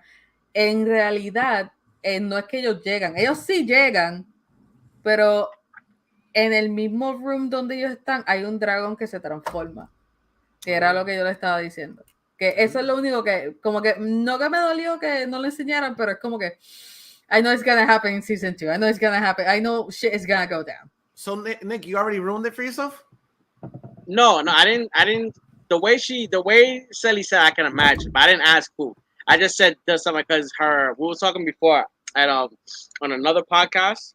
Yeah. And Nicole was saying, because we were talking about things that make us cry, and she was like, she's seen things in Critical Role that made them cry. So I was like, the thing that makes you cry, does something happen in campaign 1? And she said, yeah, 2 characters die, and you're not gonna be happy. So I put 1 and 1 together. Wow, I know one of those characters we're not gonna be happy Neither about. of you are gonna be happy. Damn, no! Neither of you are gonna be happy. No. Anybody but him, please. Like, anybody Don't but do this to him. me, son. Es una de las peores peleas. Esa pelea como tal es una de las peores, una de las más sentimentales y una que pone a Keyleth como que, damn, she's really, really strong. Like, that makes sense to me though, because I think I saw the same guy play a different character. I was like, that makes perfect sense to me now, because I was like, wait a second, they're playing, but that's not the character he plays. Why is he playing somebody else? That's the funniest thing ever. After the drama and the whole thing happens, he takes out the other character sheet and puts it on the table. It come okay, yeah, and then everybody was like, "You motherfucker! You make me cry! Like you actually made me think that the show was over." People thought the show was over, and one of the players' best friend gave him a hug, and then Matthew's like, "What are you doing?" And I'm just gonna give him a hug. Yeah, but the campaign is not over. And he's like, no, I know. Es como que tratando como que tú sabes, como que taparse un poquito los emotions, como que no, you still got shit to do. Ustedes tienen cosas que hacer. The show is not over. I wonder if the show, like, I hope the show does it justice. But damn, like, how far? Oh yeah, campaign, I hope so too. It would have to be like, judging by the length of this season, to get to that, how many more seasons will we need? Mínimo 2 más. Okay. Literalmente. Then they're gonna really let you get attached to him before they. Yeah, damn, son, it's gonna hurt even more, bro. Oh my god, they're gonna. Hablando claro, songs about sex toys and anal beads and Dirty Sanchez. Yo, the anal beads had me rolling. We took that shit up. Yeah, we heard that fucking song. Orengo, we heard there's this song in this series that a medieval character sings about anal beads. That's beautiful. And it was so funny. We ended the episode. We went to the credits where they play the song, and we started playing it in different languages. And each language has a different interpretation of the song. And they're all funny as fuck. Yeah. What was Spain? What was Spain? Perlas de amor. Las bolas del amor, algo así. Bolas del amor. Yeah, funny as fuck, bro. That show was funny as fuck. Yo les tengo una pregunta del show. Cuéntame. El show, si no me equivoco, están tirando 3 episodios por semana, right?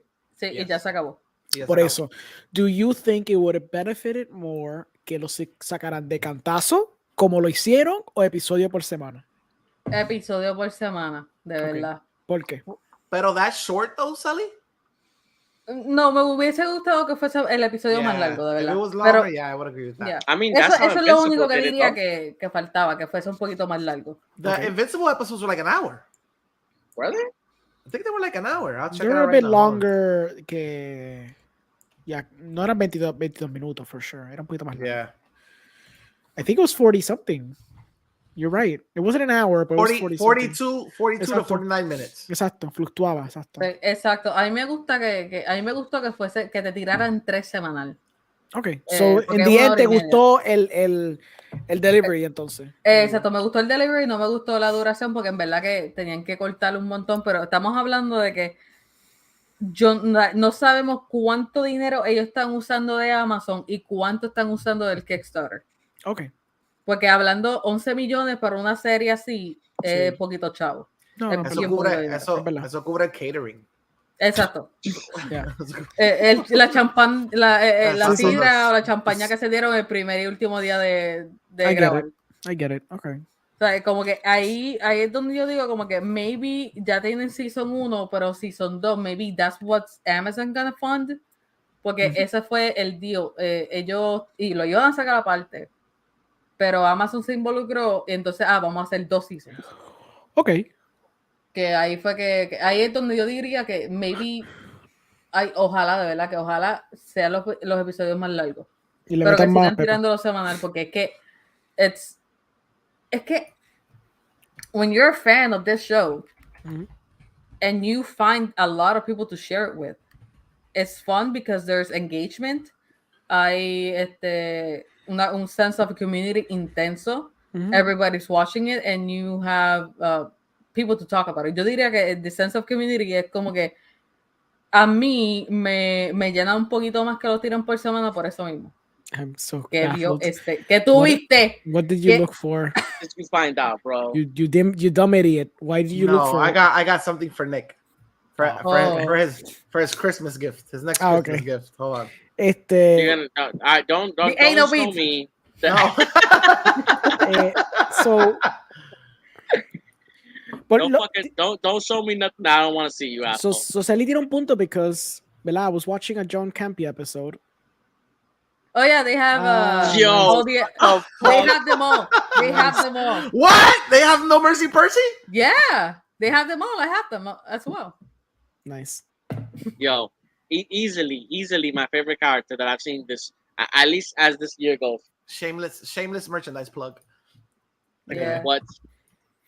Pues CELY tiene un punto because John Campy está hablando de los números de Book of Boba Fett y también los de Pacemaker. Y en ambos momentos él habló del hecho de que he basically consider el hecho de que he believes que el mejor método para muchos de estos shows es week to week, porque el engagement sigue constante and it gives people a break to catch up.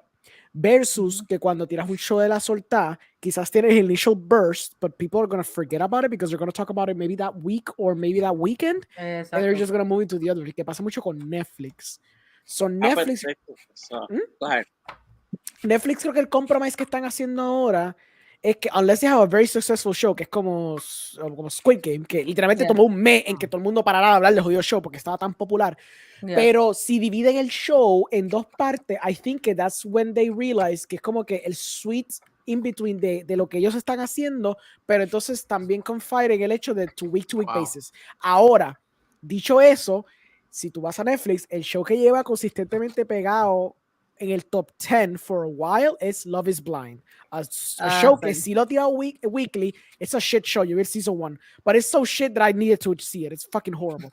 Pero I know. Mucha gente está juqueada viendo el season 2 porque como es week to week, pues sigue habiendo ese constant engagement. Pasó hasta con el anime este de Call Me Can't Communicate. Sí. Que no estaba en el top 10, creo que estaba bien en the lower top 10, pero week to week empezó a coger un fanbase al punto que hasta el show se lleva un award de los Crunchyrolls de la soltada, porque it's really funny anime. Pero yo creo que CELY has a point. I think the way that this is going to work es que we need to revert back. Even though people like the idea de dropearte el show, and I still kind of enjoy it, pero if the purpose is para que atraigas más gente in the long run y estés en el zeitgeist constantemente week to week, you need to be doing that shit week to week. Si no te importa, fuck it. I think it garnered. It garners hype and it gives time for shit to cook and spread the word. Exactamente. But I think that's all about necessity. I think at the moment, when it comes to streaming services, Netflix doesn't have to do it because there's not a necessity for them to have you doing week to week because every week they have something new.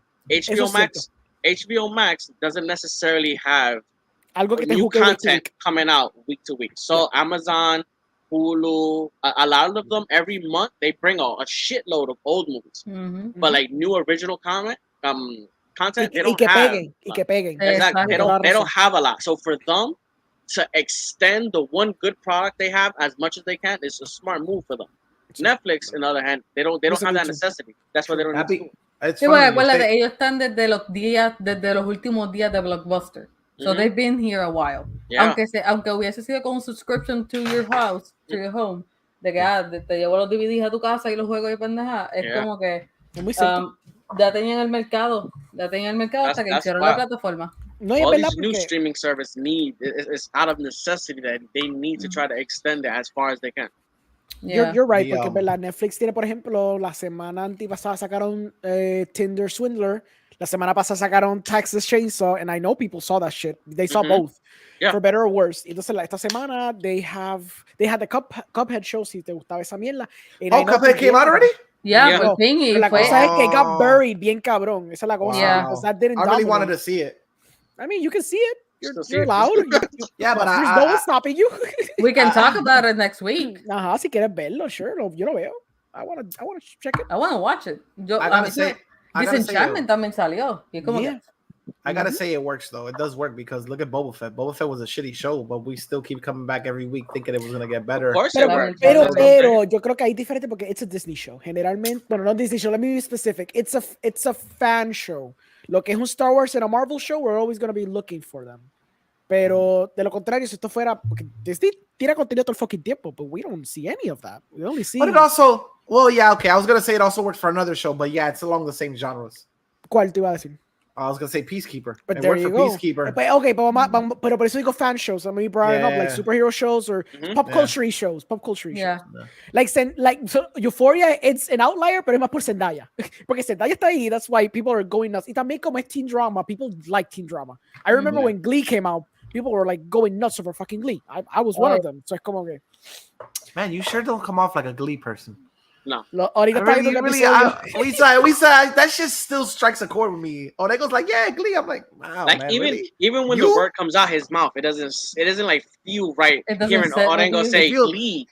I compare that with like we spoke about this. Like I compare Orengo saying Glee with like my sister saying like snatch or pussy. Like it just doesn't like, just, like it just Dirty doesn't- coming out of his it's mouth. Like yeah, it's like Uncomfortable. it's uncomfortable. It's gross. Like Yeah. Oh Glee's my so good God. though. Por lo menos hasta season 3. Yo perdono hasta season 3. Después de season 3 it goes God, very no. downhill very quickly. stop it. That I know. That I know. Full. Pero hasta season 3 yo puedo defenderlo. Cuando yo basically ganan, como que, okay, cool. They should just ended it there. Pero pues money talks y después la cagaron. Pero ya. Did you guys see Peacekeeper or Peacemaker? Peace? I did not. I forgot pero the word. if you guys want to talk about it.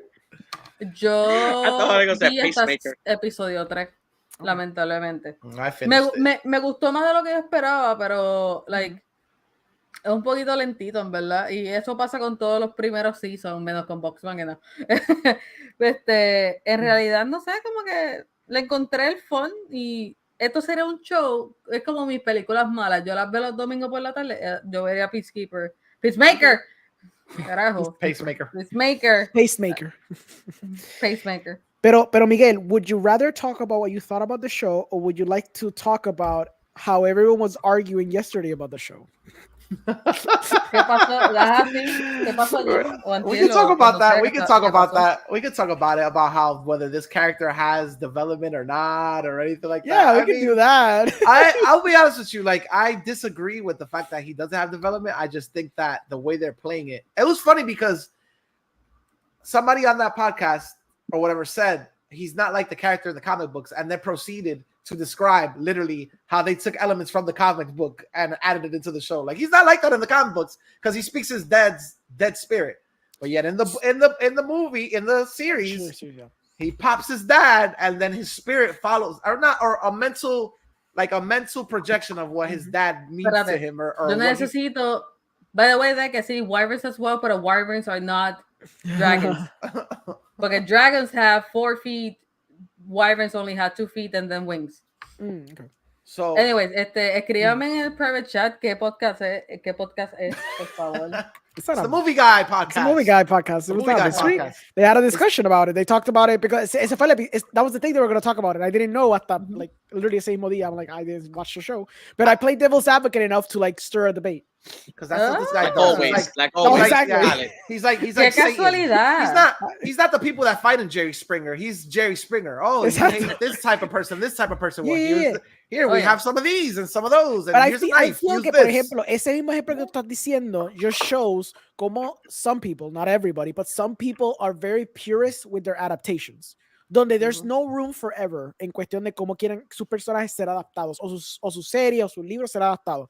I am the one that I like having some, artistic reinterpretation of the material. Hay otra gente que es tan purista que even the stuff that's kind of similar, if it's not identical, it's already out there. Wrong. Perdóname, Meli. Perdóname, Omar. this character wasn't fucking. You're not gonna sit there and tell me you guys were diehard characters of Peacekeeper or Peacemaker, like whatever the hell. Sure. You're not gonna sit there and be like, oh my god, they fucking butchered my character. Pero Come on. ese no fue el This argumento. character is so D-list. Like, pero el argumento no fue ese. To be fair, el argumento siempre fue the whole thing about ¿cómo era? There was a character arc, but there was no character growth. And that was what basically stirred the debate for a while. But I think so, and I said it in the chat. I think there was character growth. It's just not character growth in a good direction for him. Like that's fair. Like basically, he fucking, you know, they gave him a set of ideals at the beginning of the series, and they emphasized it or whatever. Yeah. And by the end of the series, I understand maybe the interpretation that he's like he wants to be a hero. Yeah. But I don't think I didn't get it like I didn't take it like that. Okay. I got it like yes, he did. How can I put this? Like he's that person that has such a warped mentality. Okay. That even when he wants to do good and be the hero, he's not capable of that. Okay. Because what he defines as heroic endeavors is so fucked up. Okay. You know what I mean? So yeah, you're saying, oh, he wants to be a hero. No, he wants to be what his version of what he thinks is right is. And he does stick to those guns because he literally offs his own father. Yeah. He's chaotic neutral. I guess if you want to say that. Okay. But en verdad, no, yo lo considero a él como un chaotic. No puedo decir chaotic good porque si no he will be doing good things. Exacto. Pero he's a very chaotic neutral kind of character. Él quiere hacer lo de él se cree que es bueno, pero él sabe que matar es malo. But he's still gonna kill. Volvemos al tema de que, pues, a lo mejor esto es un producto de una crianza tan y tan al garete.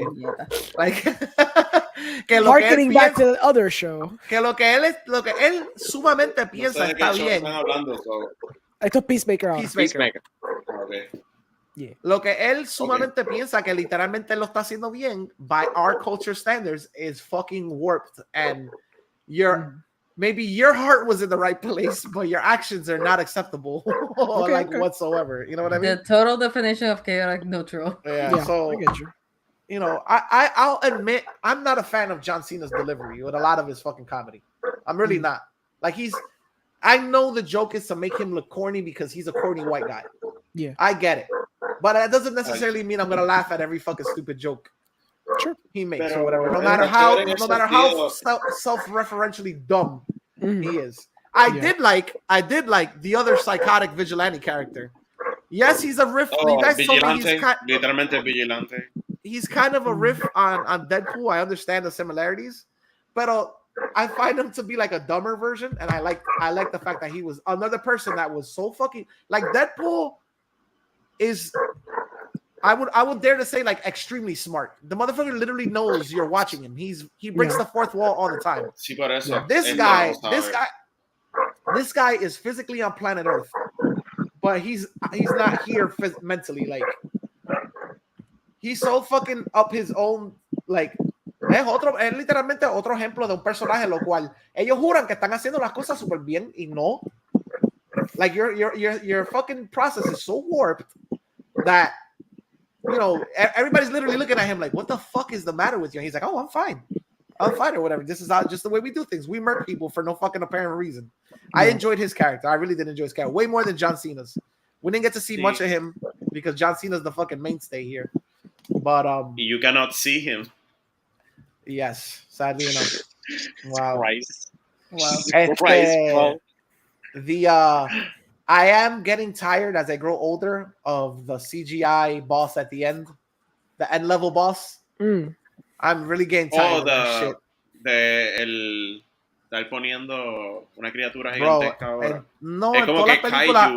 En todas las películas, the end boss is a fucking huge alien, dragon. Un rayo all azul. These superhero movies are like literally playing the same number over and over and over and over again. Un rayo azul tirando para el cielo. Pero ya el rayo lo picharon. Ya no sé qué. Por eso, ahora es como que ya el rayo se... Bueno. El rayo ya no sale para el cielo, pero tenemos el elemento del rayo como que grounded. Porque... This joke is totally going over my head. What are you talking about? No. El rayo va para el piso ahora. Que el rayo es grounded en el sentido de que si tienes como un ticking time o un interdimensional thing, que como que está pulsando, está como que no está disparando para arriba, pero está más centralizado. Como que las películas tienen ese gimmick ahora, como de héroe. Es como que it's there. Ya no es el Blu-ray para arriba. These two guys are too intellectual for me. So, no, chicas, que lo que tú estás diciendo del monstruo, el acto final del monstruo, antes, hace unos años, o sea, esto no va mucho. Antes siempre era un rayo azul que salía para el cielo. Hubo un trope de películas que todo era. I feel like Deke is explaining the noise that we were talking about before, that I learned in the Netflix series, and you were like, duh! It's called this noise that they use in all the movies. This fucking scream. Oh, the Hellman scream. Yeah. And I did the huge mistake of coming to Orengo and be like, Orengo, did you know that the and Orengo was like, you dumbass. Orengo was like, you just learned this yesterday. I was like, I saw it on Netflix. I'm so glad that Netflix is giving you any education. And then there was like a big fucking glob of like blood coming down Orengo's fucking eyes. Like that, like honestly, it's just to me personally, like the fucking CGI monster boss is like, I'm really over it. Like, so what would you prefer? Something that no, I would prefer that. I would prefer that 5 times out of 10 you give me another representation of your main hero just in verse. Okay, pregunta que yo te hago. ¿Te gustó Wonder Woman 84? Algunas cosas. It's a horrible movie, but it has things. Do you like the ending? No. Okay, no, not at all. That was a fucking horrible. That was the Rayo? Was that the Rayo thing? No, that's not the Rayo. That's exactly what you want out of. That's what you want out of an ending of a movie. But there's a guy talking, and there's a Rayo of light coming up, and he's like, "Hey." I guess, but it's not. It's more of ya para esa era se estaba apagando el rayo. Era. Sí, ese rayo no estaba tan fuerte, estaba más débil. So, would the mother box in the Snyder Cut be the Rayo? Oh, we can't say that. Yeah, we can't touch that movie. It kind of is. No. Yeah, kind of. Like, pulsando, yeah, it kind of is. Lo que pasa es que ese rayo doesn't go all the way up. No es como Man of Steel, que Man of Steel sí hubo un rayo because it was literally the thing in the air. Pero ya para el Snyder Cut era simplemente like a dome. It's like a little dome. Exacto. Okay. Exacto. Okay. It was a big CGI monster though. So eso sí es cierto. Not as big as this one. No, of course. When I talk about the CGI monster, I'm talking about like the levels of like Shang-Chi, like that big ass fucking dragon. Eso es como que están más cómodos, porque ahora están más cómodos con poner cosas más al garete on screen. Como pasó con, come on, we're talking about the same man que hizo Peacemakers, the same man who put Starro on screen. So of course. But okay, check this out. This out. And I'm not because I'm defending Eternals or whatever. But Eternals. Talking about what? No, because Nick just said, like Eternals. Oh. So that big ass thing wasn't the they were trying to avoid it, but the real villain in the movie is Icarus. Okay. So he's not a huge CGI monster. He's literally the same as your protagonist. He's just an inverse. Okay. But it's still like a CGI fest. What happens? But you're not all fighting. You're not all going toe to toe with the fucking huge CGI thing. So tú that's my whole no es thing. Un CGI fest. Te molesta que it's sea just CGI thing. Just one huge CGI manifestation that we all have to fight. Es lo que está diciendo como algo gigantesco CGI peleando con ellos. Exacto. Well, Miguel, let me tell you something. Well, let me tell you a little thing called comic books. No, I know, but what's gonna happen when Galactus comes? Exacto. Miguel va a estar fucking like having a freaking at that point. Va a coger a los actores. No, tú vas a tener que entrar a un cine, a ver una escena y literalmente entrar a otra sala para ver el monstruo y otra sala más. Va a ser dos IMAXs, one on top of the other. Nice. The Screen X, bro, the Screen X. Or you're gonna have to use like 3D goggles to like look around and shit, look at the fucking. Va a poner los poros de Galactus. Eso es lo que vas a ver. I don't know. I just really am tired. Maybe they should give it a rest for a while. Maybe we should be like 4 years without fighting a huge CGI monster. Pues stop giving them money and views. The other way around is done a lot on TV though too. What? ¿Cómo? The other way around is done a lot in TV too. Flash, every fucking villain is just his opposite. Reverse Flash, Black Flash. Somebody when it was Arrow, who watches Flash? What type of low, apparently, after 8 seasons, there's still a lot of fucking people watching it. Right now, Superman and Lois, who's the villain? Bizarro. Yeah, it's true. Another show that again you don't watch. That show people are watching. That show sucks ass. But people are watching, and it's exactly what you want. Though. That's exactly what you wanted. That's what you want, though. There's a good production value behind what do you call that? A mirror image hero or a mirror image villain or whatever. That show is not the one, bro. I can't stand that show. I'm sorry. I don't know which one you're talking about. Flash, Arrow, Superman. Really, a lot of people defend Superman. A lot of people I like Superman. Yeah. But it's what you. That's what I'm saying. They're trying to attempt what the fuck you want to see. I would rather see it in the movie theater, not in the. Okay, dame un ejemplo. Okay, dame un ejemplo de lo que tú estás tratando de decir, so we can kind of like. So I like the what you're saying is that it's low budget. I want to know. Wait, no. I'm not going to answer your question. I'm going to answer Orengo's question because it was first. It's a great. I'm thinking Shazam. I like the villain in Shazam. Okay. I like a the villain CGI monster. No, exactly. He wants a little one and 7 of them. But Doctor, what's his face? I like that villain. So, Mark Strong, and that I like that villain. It was pretty cool. But that doesn't count because it's Mark Strong. Doesn't count because it's Mark Strong. No, anything because you don't like it. No, because anything Mark Strong does, you're gonna like it. That's like me with Jason Momoa. He can have a shitty movie, and I'm still gonna love it. So that doesn't count. Esto no Achilles heel de Miguel. Okay. Yeah, that Mark Strong is his nigga. Anything that Mark Strong does, he's gonna watch. Okay, but fuck you. All right. So I want to know the problem that you have with Superman is that it looks low budget. No, I can't. I really don't like the series and the way it goes down. I really wasn't interested in the drama with the kids. It really didn't. And I'm a father. I really like the sappy stuff that has to do with kids and being a father. That's like my fucking kryptonite. I'm one of the few people that loves Ant-Man. Look at that shit. People hate that fucking show. And I'm just like, people hate that movie. And I'm just like, oh man, but the dynamic with being a dad and he's trying to do everything for his daughter and this and that. But I could not for the life of me get into that Superman show. All right. They tried really hard too, just to please Miguel. Okay. Another example que no sea con Mark Strong. Again, Ant-Man. I like the Ant-Man. You gave him basically a polar opposite. He was a. So you like Marvel movies antes de what? Civil War, I guess. I gave you DC. Okay, you like Iron Man 1. So Man of Steel. You like Man of Steel. You're gonna like basically Iron Man 2, sort of. You're going to like. No, I like all the Iron Man movies. I'm sorry. Okay, but there you go. Even the third one. You like Thor, by extension. Like you're basically mentioned. Oh, you like Doctor Strange. Yes, of course. Doctor Strange has a. He has a polar opposite villain. I like a lot of Doctor Strange. But he has both of them because he also has this big ass fucking CGI. Yeah, and I didn't like that segment in the movie. Of course you didn't. Okay, no, seriously, I didn't. I thought that's that again. The whole CGI thing at the end, the way that he defeated him was kind of like. But that's the point, though. If they would have stood more with Mads Mikkelsen, I would have been fine with that. They didn't have to introduce Dormammu near the end of the big ass fucking 3D. Boring ass Mads Mikkelsen. Okay. Yo, delete this guy. En esa película. Okay, aclara, okay? Claro, esa película it was trash. Bro, it's Marvel. You can't expect I like fucking. Con calma, I like Mickey Rourke y él fue una mierda también. I like him way more. You know that when you bring something great into the Marvel universe, they kind of handicap it a bit. We're all here we all know that. They handicap it a lot. Pero again, you're stuck on Mickey Rourke estuvo cabrón when he showed up. ¿Me entiendes? And they handicapped them.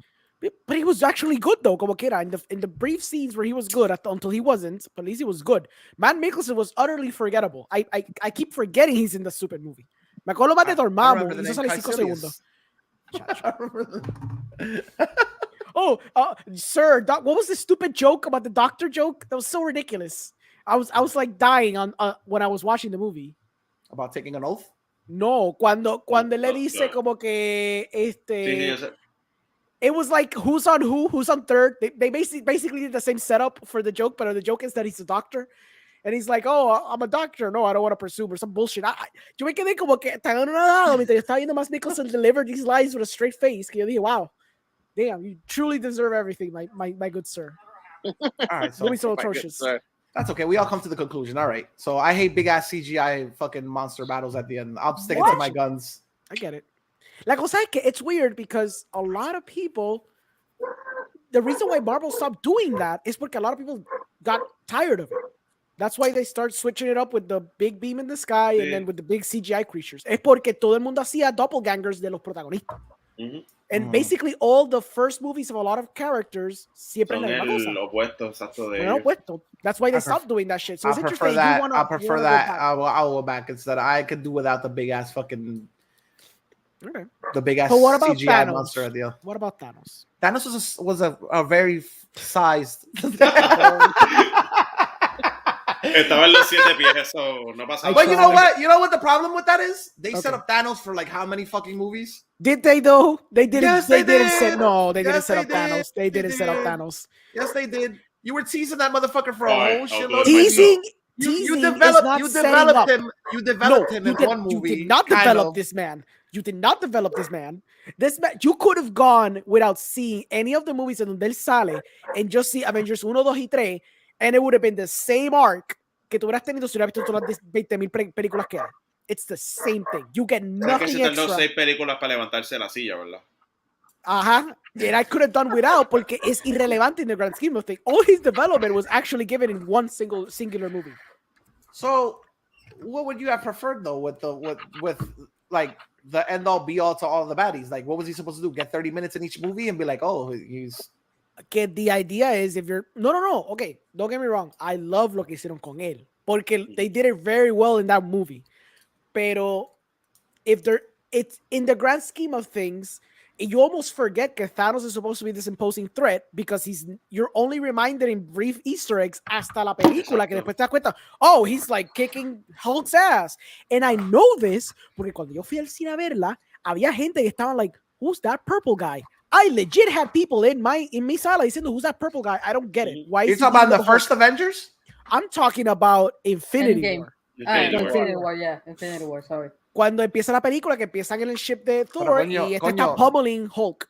Okay, so I'm gonna say, I know what you're gonna say, but I'm gonna say those are kind of like normies. But at the same time, I know you're gonna say that's kind of the people that you have to convince or whatever. But nobody was, none of the fucking. That Coño, character was set up. Infinity War y no sabes quién carajo es Thanos. Es como que- Exacto, that character was set up. Lo hizo. Pero coño, ese personaje estaba hecho para que cuando tú vieras la referencia, o sea, if you didn't understand who the fuck he was in Avengers the first time you saw him, you really weren't gonna get. When That I went character to is made see, as a reference for like hardcore fans. when I went to see, Well, if you're not a Infinity hardcore War, fan, Orengo, no, I'm kidding. Go. when I went to see Infinity War, at the end, when Nick Fury takes out the beeper and he disappears and the beeper falls on the floor and you see the insignia of Captain Marvel, I heard people scream, Wonder Woman! That's Yes, true. bro, I heard the bro, same sí. thing. Yeah, Sí, I bro, did mi too. hermano también. I guess Y I go. Stanley, I one go of out- those I regarded guess I persons go was to a theater related with to a me. more elevated crowd because Of nobody screams course, Wonder Woman in you mine. eat the truffles, bro. We all know this. Mira, where you in the background, I was watching for some stupid reason el trailer Otters. de The otters. el trailer de fucking el new show de Fairly Odd Parents. Oh, yeah. It's a Oh my show God. or a trailer, movie. the trailer Es came un out already? show. It's Sí, sí yeah, salió. dude. Horrible. Yeah. Yo vi fotito. Yeah. It looks atrocious. Sí, porque yo te la envié, yo se las envié a ustedes, pero it's funny. Siento que I'm va a tener reading un the laugh comments. track. I'm reading the comments and everything is super negative. Nice. Y nada más hago este paréntesis para decir que alguien comentó esto and it's so funny. Okay. It looks like a scrap of a poor quality product of the 80s. Probably the production was taken care of by Cosmo. Bro, I Bro, told that to my wife. I have No. never seen the show. You've never seen the Fairly Odd Parents? I've never seen the Fairly Odd Parents. Okay. Alguien lo puede- Yancy no. was excited like a motherfucker when she saw that. She felt happy that the guy had a Princeton shirt. Oh my God, he went to Princeton. I was like, I don't know who the fuck these people I wonder if they'll bring back the fucking Mr. guy that's always Kroger? screaming and twisting his Mr. neck. Kroger. Yeah, Fairies! yeah, Ferris. Fairies! Hasta ahora, this- Jimmy is not in the show. Only that Damn one it. scene. Is this Timmy's is, not in the show? No, So porque it's other- is, I Is think this they mixed? changed Cosmo. is it mixed live action and animation? Yeah, because Sí, porque in ellos the, están in brincando the, in the su thing she realm showed, there was the Fairly Odd Parents were animated. So that's what it's gonna be like that. Like Yo lo que the no entiendo original es cartoon. cuál es la ¿Dónde está existencia. Puff? No, ¿cuál es la existencia con este show en específico? Que they've done the live action so many times. It's insane. They did it para un episodio que basically they did like I think CGI, que fue con Jimmy Neutron. Then they did an actual live action que no fue con Drake Bell. Then they did the Drake Bell one, and now they're doing it again. Yo no entiendo like, cuál es la fascinación con someone keep like snorting cocaine and be like, we need to do Fairly Odd Parents for real again. Like, why? It's like it's so successful, obviously. Lo que tienen que volver a traer es Danny Phantom y ya. For sure. Sí. Danny Phantom está. Ustedes son adultos. Yes, Pero, please. sorry por el paréntesis, pero es que literalmente es que I don't even know, la premisa que te tira el trailer es que es como Toy Story, que él le da los fairies a otra gente. Como que, Pero ya había dado los fairies, by the way. Lo volvió. How does this work? Exacto, mírate el trailer, mírate el trailer, porque es que te DEKE, Miguel. Fuck you. I need to know the answers for this. Time travel, DEKE. I'm watching this shit right now. Multiverse. A Bro, I'm watching sweatshirt o una camisa que dice Princeton. The Princeton, I'm watching this shit right now. He gives them away to Pero, You know what they have at Princeton? A la nena rubia. You know what they have at Princeton? What are you doing, Princeton? You know what they have at Princeton? What do they have? Nuclear collider, which opens black holes. Danny Phantom. Por favor. Oh, bro. Timmy se convierte en Danny Phantom. Oh, shit. Ya con un cameo de Jimmy Neutron. Pero ustedes vieron que literalmente Puff no está con ellos y hay un banner que dice Puff y yo como que ustedes van a justificar la ausencia de Puff con un banner que dice Puff. Cabrón, con Arnold Schwarzenegger como el fairy ese que era bien fuerte. Sí, él sale en el trailer. Arnold Schwarzenegger comes out of the trailer? No fucking. They threw all the money at this shit. In no time, get to the chopper. Yeah. Sí, esa es la línea. Esa es la línea. That's always the line. Siempre. Cuando la escupe. Do you guys want to talk about this damn video game before? ¿Cuál? Elden Ring? Yeah. I need it. Somebody buy it for me, please. Go ahead, DEKE. Go ahead. Before we jump into Elden Ring, go ahead. We're going to say it? You're going to say something about... Oh, okay. Go ahead. All right. Can I talk about the teams or I need your permission, bro? I was gonna make a white privilege joke, but I'll reserve that one for. Go ahead. You're gonna hide that right there in the cereal just for later. Oh, bro! I brought it back. Bro, perfect, Orengo. Thank you. So I saw what you did there. Full circle. Beautiful. Yeah. So I guess, it's a cool game. 10 out of 10. Anyway, let's stop it. 10 out of 10. No, es cool. O sea, Seri mandó la foto de que 10 on 10 y todo el mundo. O sea, todo el mundo está diciendo 10 de 10, 10 de 10, 10 de 10. Esto es un masterpiece. Has anybody played one of those games, a roguelike? Yo soy bien malo, por eso es que yo no lo he jugado. Y yo los veo y digo, I wish I could play them, but I can't. Es que esos juegos son bien... Por eso. I'm going to break my controller. I know myself. I'm going to break it. It's not because I'm an angry person. It's because I get very frustrated. So I'm going to get it out of peer pressure because all my friends are going to be like, this fucking game is so awesome. And at 34 years of age, I have no control and I want to know what everybody's talking about. So I'm probably going to end up getting it. But I'll let you know, I'm really tired of this fucking genre already. Oh, wait. Which one? The open world or the roguelike. Souls? It's a fucking category. It's roguelike. So a roguelite or whatever the hell you want to call it. There's literally a roguelite for every fucking... There's one for medieval settings. Are you into Gothic England style shit? There's one for that too. Or are you into samurais and shit? Oh, there's one of those for that too. There's gonna be one on a Journey West about a fucking monkey king. There's one about those too. Pero toda la misma compañía. What? They're called RPGs. No, I'm sorry, Sally. You literally take the gameplay mechanic and just slap another fucking Tu problema no es con roguelike, porque roguelike no es necesariamente eso. This is Souls. This is Souls-like. It's literally its own thing. It's a roguelike. That's what Souls is, a roguelike. That's what they call it. Sí, pero cuando tú haces I guess if it's like the strict definition, pero es que como cuando yo roguelike siempre es que tú perdiste todo, but you don't get a chance to recover it. It's not your same character. In Souls, siempre es el mismo personaje, and you can go back to recover your shit. En roguelike, tu personaje murió full, and you start over with only some base stats to kind of we'll stick to that. It's a Souls game because yes, most of these games you lose your shit and then you have to go back to the point where you lost it and get it back. Yeah.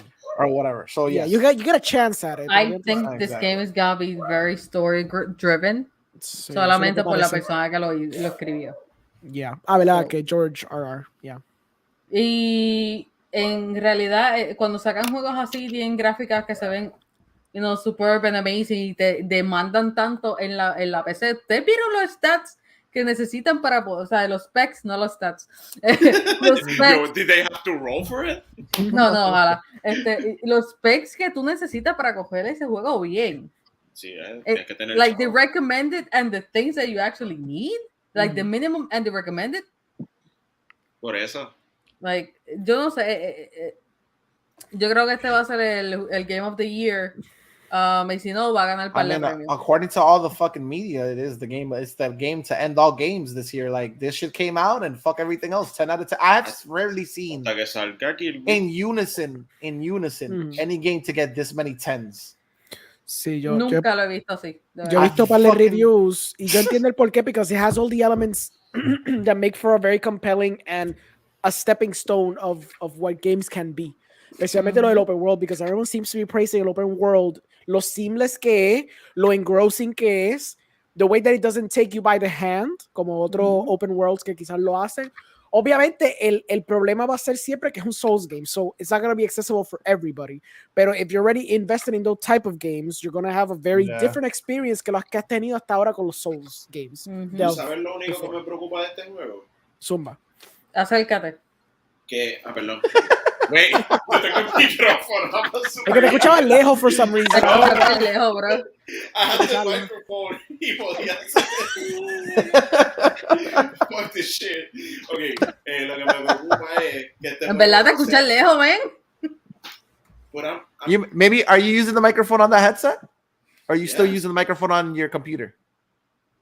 I think it's You hear me better here? Yeah. Okay. He got the producer headset on, but he's not using the mic. Of course. Okay. Lo que me preocupa de este juego es que este juego vaya a retrasar a Breath of the Wild 2. Como que es una genuina... No, de verdad. Porque, okay. La pregunta que hice bien seria fue como que Nintendo ha ganado algún Game of the Year como que alguna vez, y Seri me contestó que Legend of Zelda Breath of the Wild parte 1. Sí. Really? Yeah, 2017. Y yo creo que Ocarina of Time, probably. También ha ganado. Han ganado un montón de... The Zelda games, I'm pretty sure. Lo que pasa es suena bien estúpido de mi parte. Ya literalmente me escuchaste llorando a mí hace 5 minutos sin llegar. Yo por eso I'm not even going to touch the game, because I know I'm not going to be able to beat it. I want to. Like, I need that game. Yo tengo ese skill set. I've played the Souls games, and like I play with my friends, and I'm basically the whore of the group. I'm like, oh, give me items, and they've like literally like busted their asses to like beat the game, and they're full of all these items. And here I come with like a boss you would take like maybe like a couple of tries, and I kill him in the first because I like boost them up so bad with all the free shit they gave me. Yeah. That I'm just like, oh yeah, a wolf with a huge sword in his mouth. Smack, you're gone. Pero lo que dice Metaverse en el chat es totalmente cierto. Vas a ver un montón de gente ahora mismo llorando porque no lo pueden pasar. Pero hey, somos masoquistas, we're gamers, we're gonna still play, we're gonna fucking love it. I'm totally gonna get it. Pero yo de la lo quiero. Esa es la mila con Sekiro. Sekiro Saroso. Diciendo, diablo, ¿por qué esta vaina es tan fucking difícil? Como que, because you didn't fucking know the Souls games, bro. I have a friend that literally says that he... Oh, go ahead. No, ejemplo más sencillo. Yo he comprado Hotline Miami casi 3 veces. En 3 consolas diferentes. Los 2 juegos. Los tengo en PlayStation, los tengo en PC y próximamente, si lo ponen en especial, lo compro en Switch. Because yo soy una masoquista cabrona con ese jodido juego. I love the first one. Está bien cabrón el primero. El chacho. Yeah. Está bien duro, pero ya, está bien cabrón. ese juego, o sea, no están teasing desde hace par de años con que van a sacar el tercero y no saca un carajo. Yeah. You know, it's all fun and games, pero a mí me encantaría que siguieran la historia. Porque supuestamente mucha gente lloró.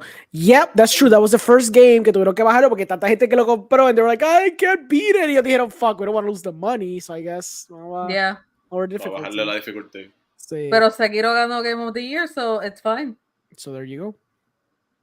Ganaron premio. No me acuerdo si fue Game of the Year, pero yo juraba que había sido ese. O maybe Hades, Best PlayStation Game, creo que fue. No. Fue algo así. Yo sé que ganaron premio, pero Sí, porque PlayStation después se tiró esa, como que, espérate, Best Game de PlayStation. Y es como que hicieron su propia clasificación. Exacto. Sí, son listos.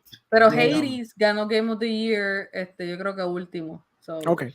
Yo creo que ellos fueron los últimos que ganaron. Yo preguntaba lo de Game of the Year por parte de Nintendo porque lo que iba a decir originalmente era, va a sonar como que tonto, pero yo vine a reconocer los Game of the Year como para Uncharted 1 o 2, como que esa mecánica no la conocía antes de esos juegos. So, por eso es que pensé que era como que algo que empezó con Uncharted. No sabía que ya previamente a eso pues existía ya esa clasificación.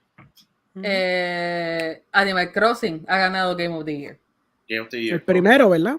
New Leaf, el de 3DS. El de 3DS. Ese juego no es por nada. Ese juego es Chef's Kiss, de verdad. Sin joder. Chef's Kiss. Porque hay muchas cosas que el Animal Crossing de ahora no tiene, que ese sí tenía. Y que ahora mismo que, o sea, y Animal Crossing, ustedes pueden decir, es un simulation game, es algo bien pendejo, pero en realidad es que lo que te causa, la paz que te causa. Yo lo empecé a jugar, pero fue que yo me compré simultáneo Animal Crossing y Breath of the Wild. Ese fue mi error. Me compré dos juegos diferentemente y pues me fui más por Breath of the Wild. Pero en Animal Crossing yo tenía un palo que generaba una fruta en particular y todo el mundo estaba como que, cabrón, tú generas esa fruta. I was like, I didn't get like the blessing that I had con esa jodida fruta. Es como que I didn't understand some shit like that. You had the peach. I have peaches. You have peaches. Y era como que todo el mundo se encojonaba porque yo tenía ese árbol. Y yo como que, I don't give a fuck, I'm killing my goblins in Legend of Zelda right now. So, como que, pero no sé, me preocupa genuinamente que ese juego sea tan cabrón que Nintendo diga, hold up, vamos a aguantarnos este año, no vamos a ganar nada, vamos a tirarlo para el año que viene. En realidad, yo diría que lo tiraran para el año que viene, pero no creo, y ellos no se van a dejar intimidar por darle premios. Porque Animal Crossing pudo haber ganado premios el año pasado y maybe Splatoon or some shit like that. Ellos tienen juegos de más para que ganen. Y en realidad ellos se tiran más que la gente lo compre y un montón de gente lo juegue y la accesibilidad que tengan estos juegos que los premios. They don't care much about prestige. Lo más que le importa es Sony eso. Yo, real quick, about next week. Next week's episode is when we were supposed to do the color of space, right? Yes, sir. Yes. But Miguel's not gonna be here, right? Oh. No, but why? What's the... Well, the point was for everybody to be part of the group. What's the awkward... You're important. What's the awkward pause for? No, because I'm saying So I guess you want to give everybody that watches the show a glimpse into the backstage. We can do we can do the thing at extra credit, remember? So literally extra credit can be filmed any day we want. Yeah. True. You know, this is for all you this is what is this hours after school club behind the scenes, bro. Yeah, this is behind the scenes. This is what we do. Premium content. This meeting content. Well, we're 3 hours in. So I'm about to cut this shit. Before we go, does anybody want to have any final words on either? Please not talk about fucking Euphoria. We went 2 hours with fucking Euphoria. Any final words before we go? So there's rumors about a Euphoria spinoff in the works. Yeah.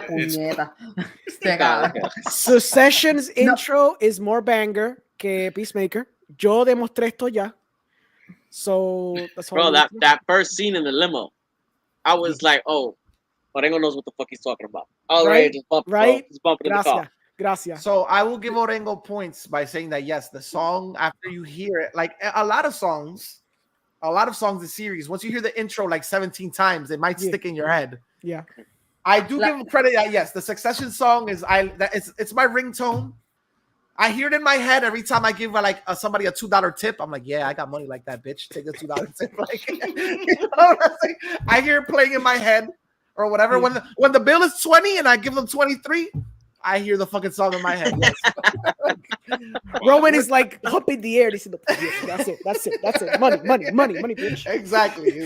Whatever. But or like when I get a bonus in my check for like a couple extra dollars, I'm like, yeah, we're living the high life. Wow. Yeah. Anyways.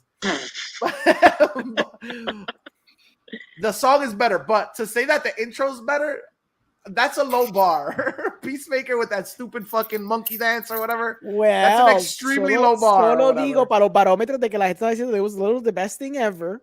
And I was because sí, también Game of Thrones, como dije, siempre he dicho, también Game of Thrones tiene un intro bien bellaco. Which is very I'm trying to think of another one. Which one did I think the Peacemaker intro was really dope the first time you saw it. Sure, I can agree to that.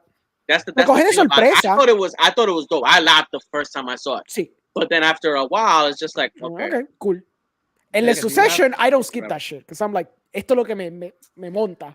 You know, like I'm like claro because it gets your fucking nipples hard. It looks cinematic. It's shot real grainy. It looks like it's shot with a fucking like a fucking projector. And it's hip hop. Tienen 2 minutos para terminar el podcast. Okay. Dale. You see the allusion to like, oh, who is that? Is that the dad? I don't know. Is that you know what I'm saying? Like, it's literally a hip hop rap song mezclado con música clásica, and it's weaved together so fucking beautifully. But espérate, it's fucking weaved so beautifully that it's both a banger. But it's also something so fucking elitist and trash, and you'd be like, "Oh yes, give me that fucking truffle." Orengo, I song. feel like with that description, I see Orengo wearing Kanye West's clothing line.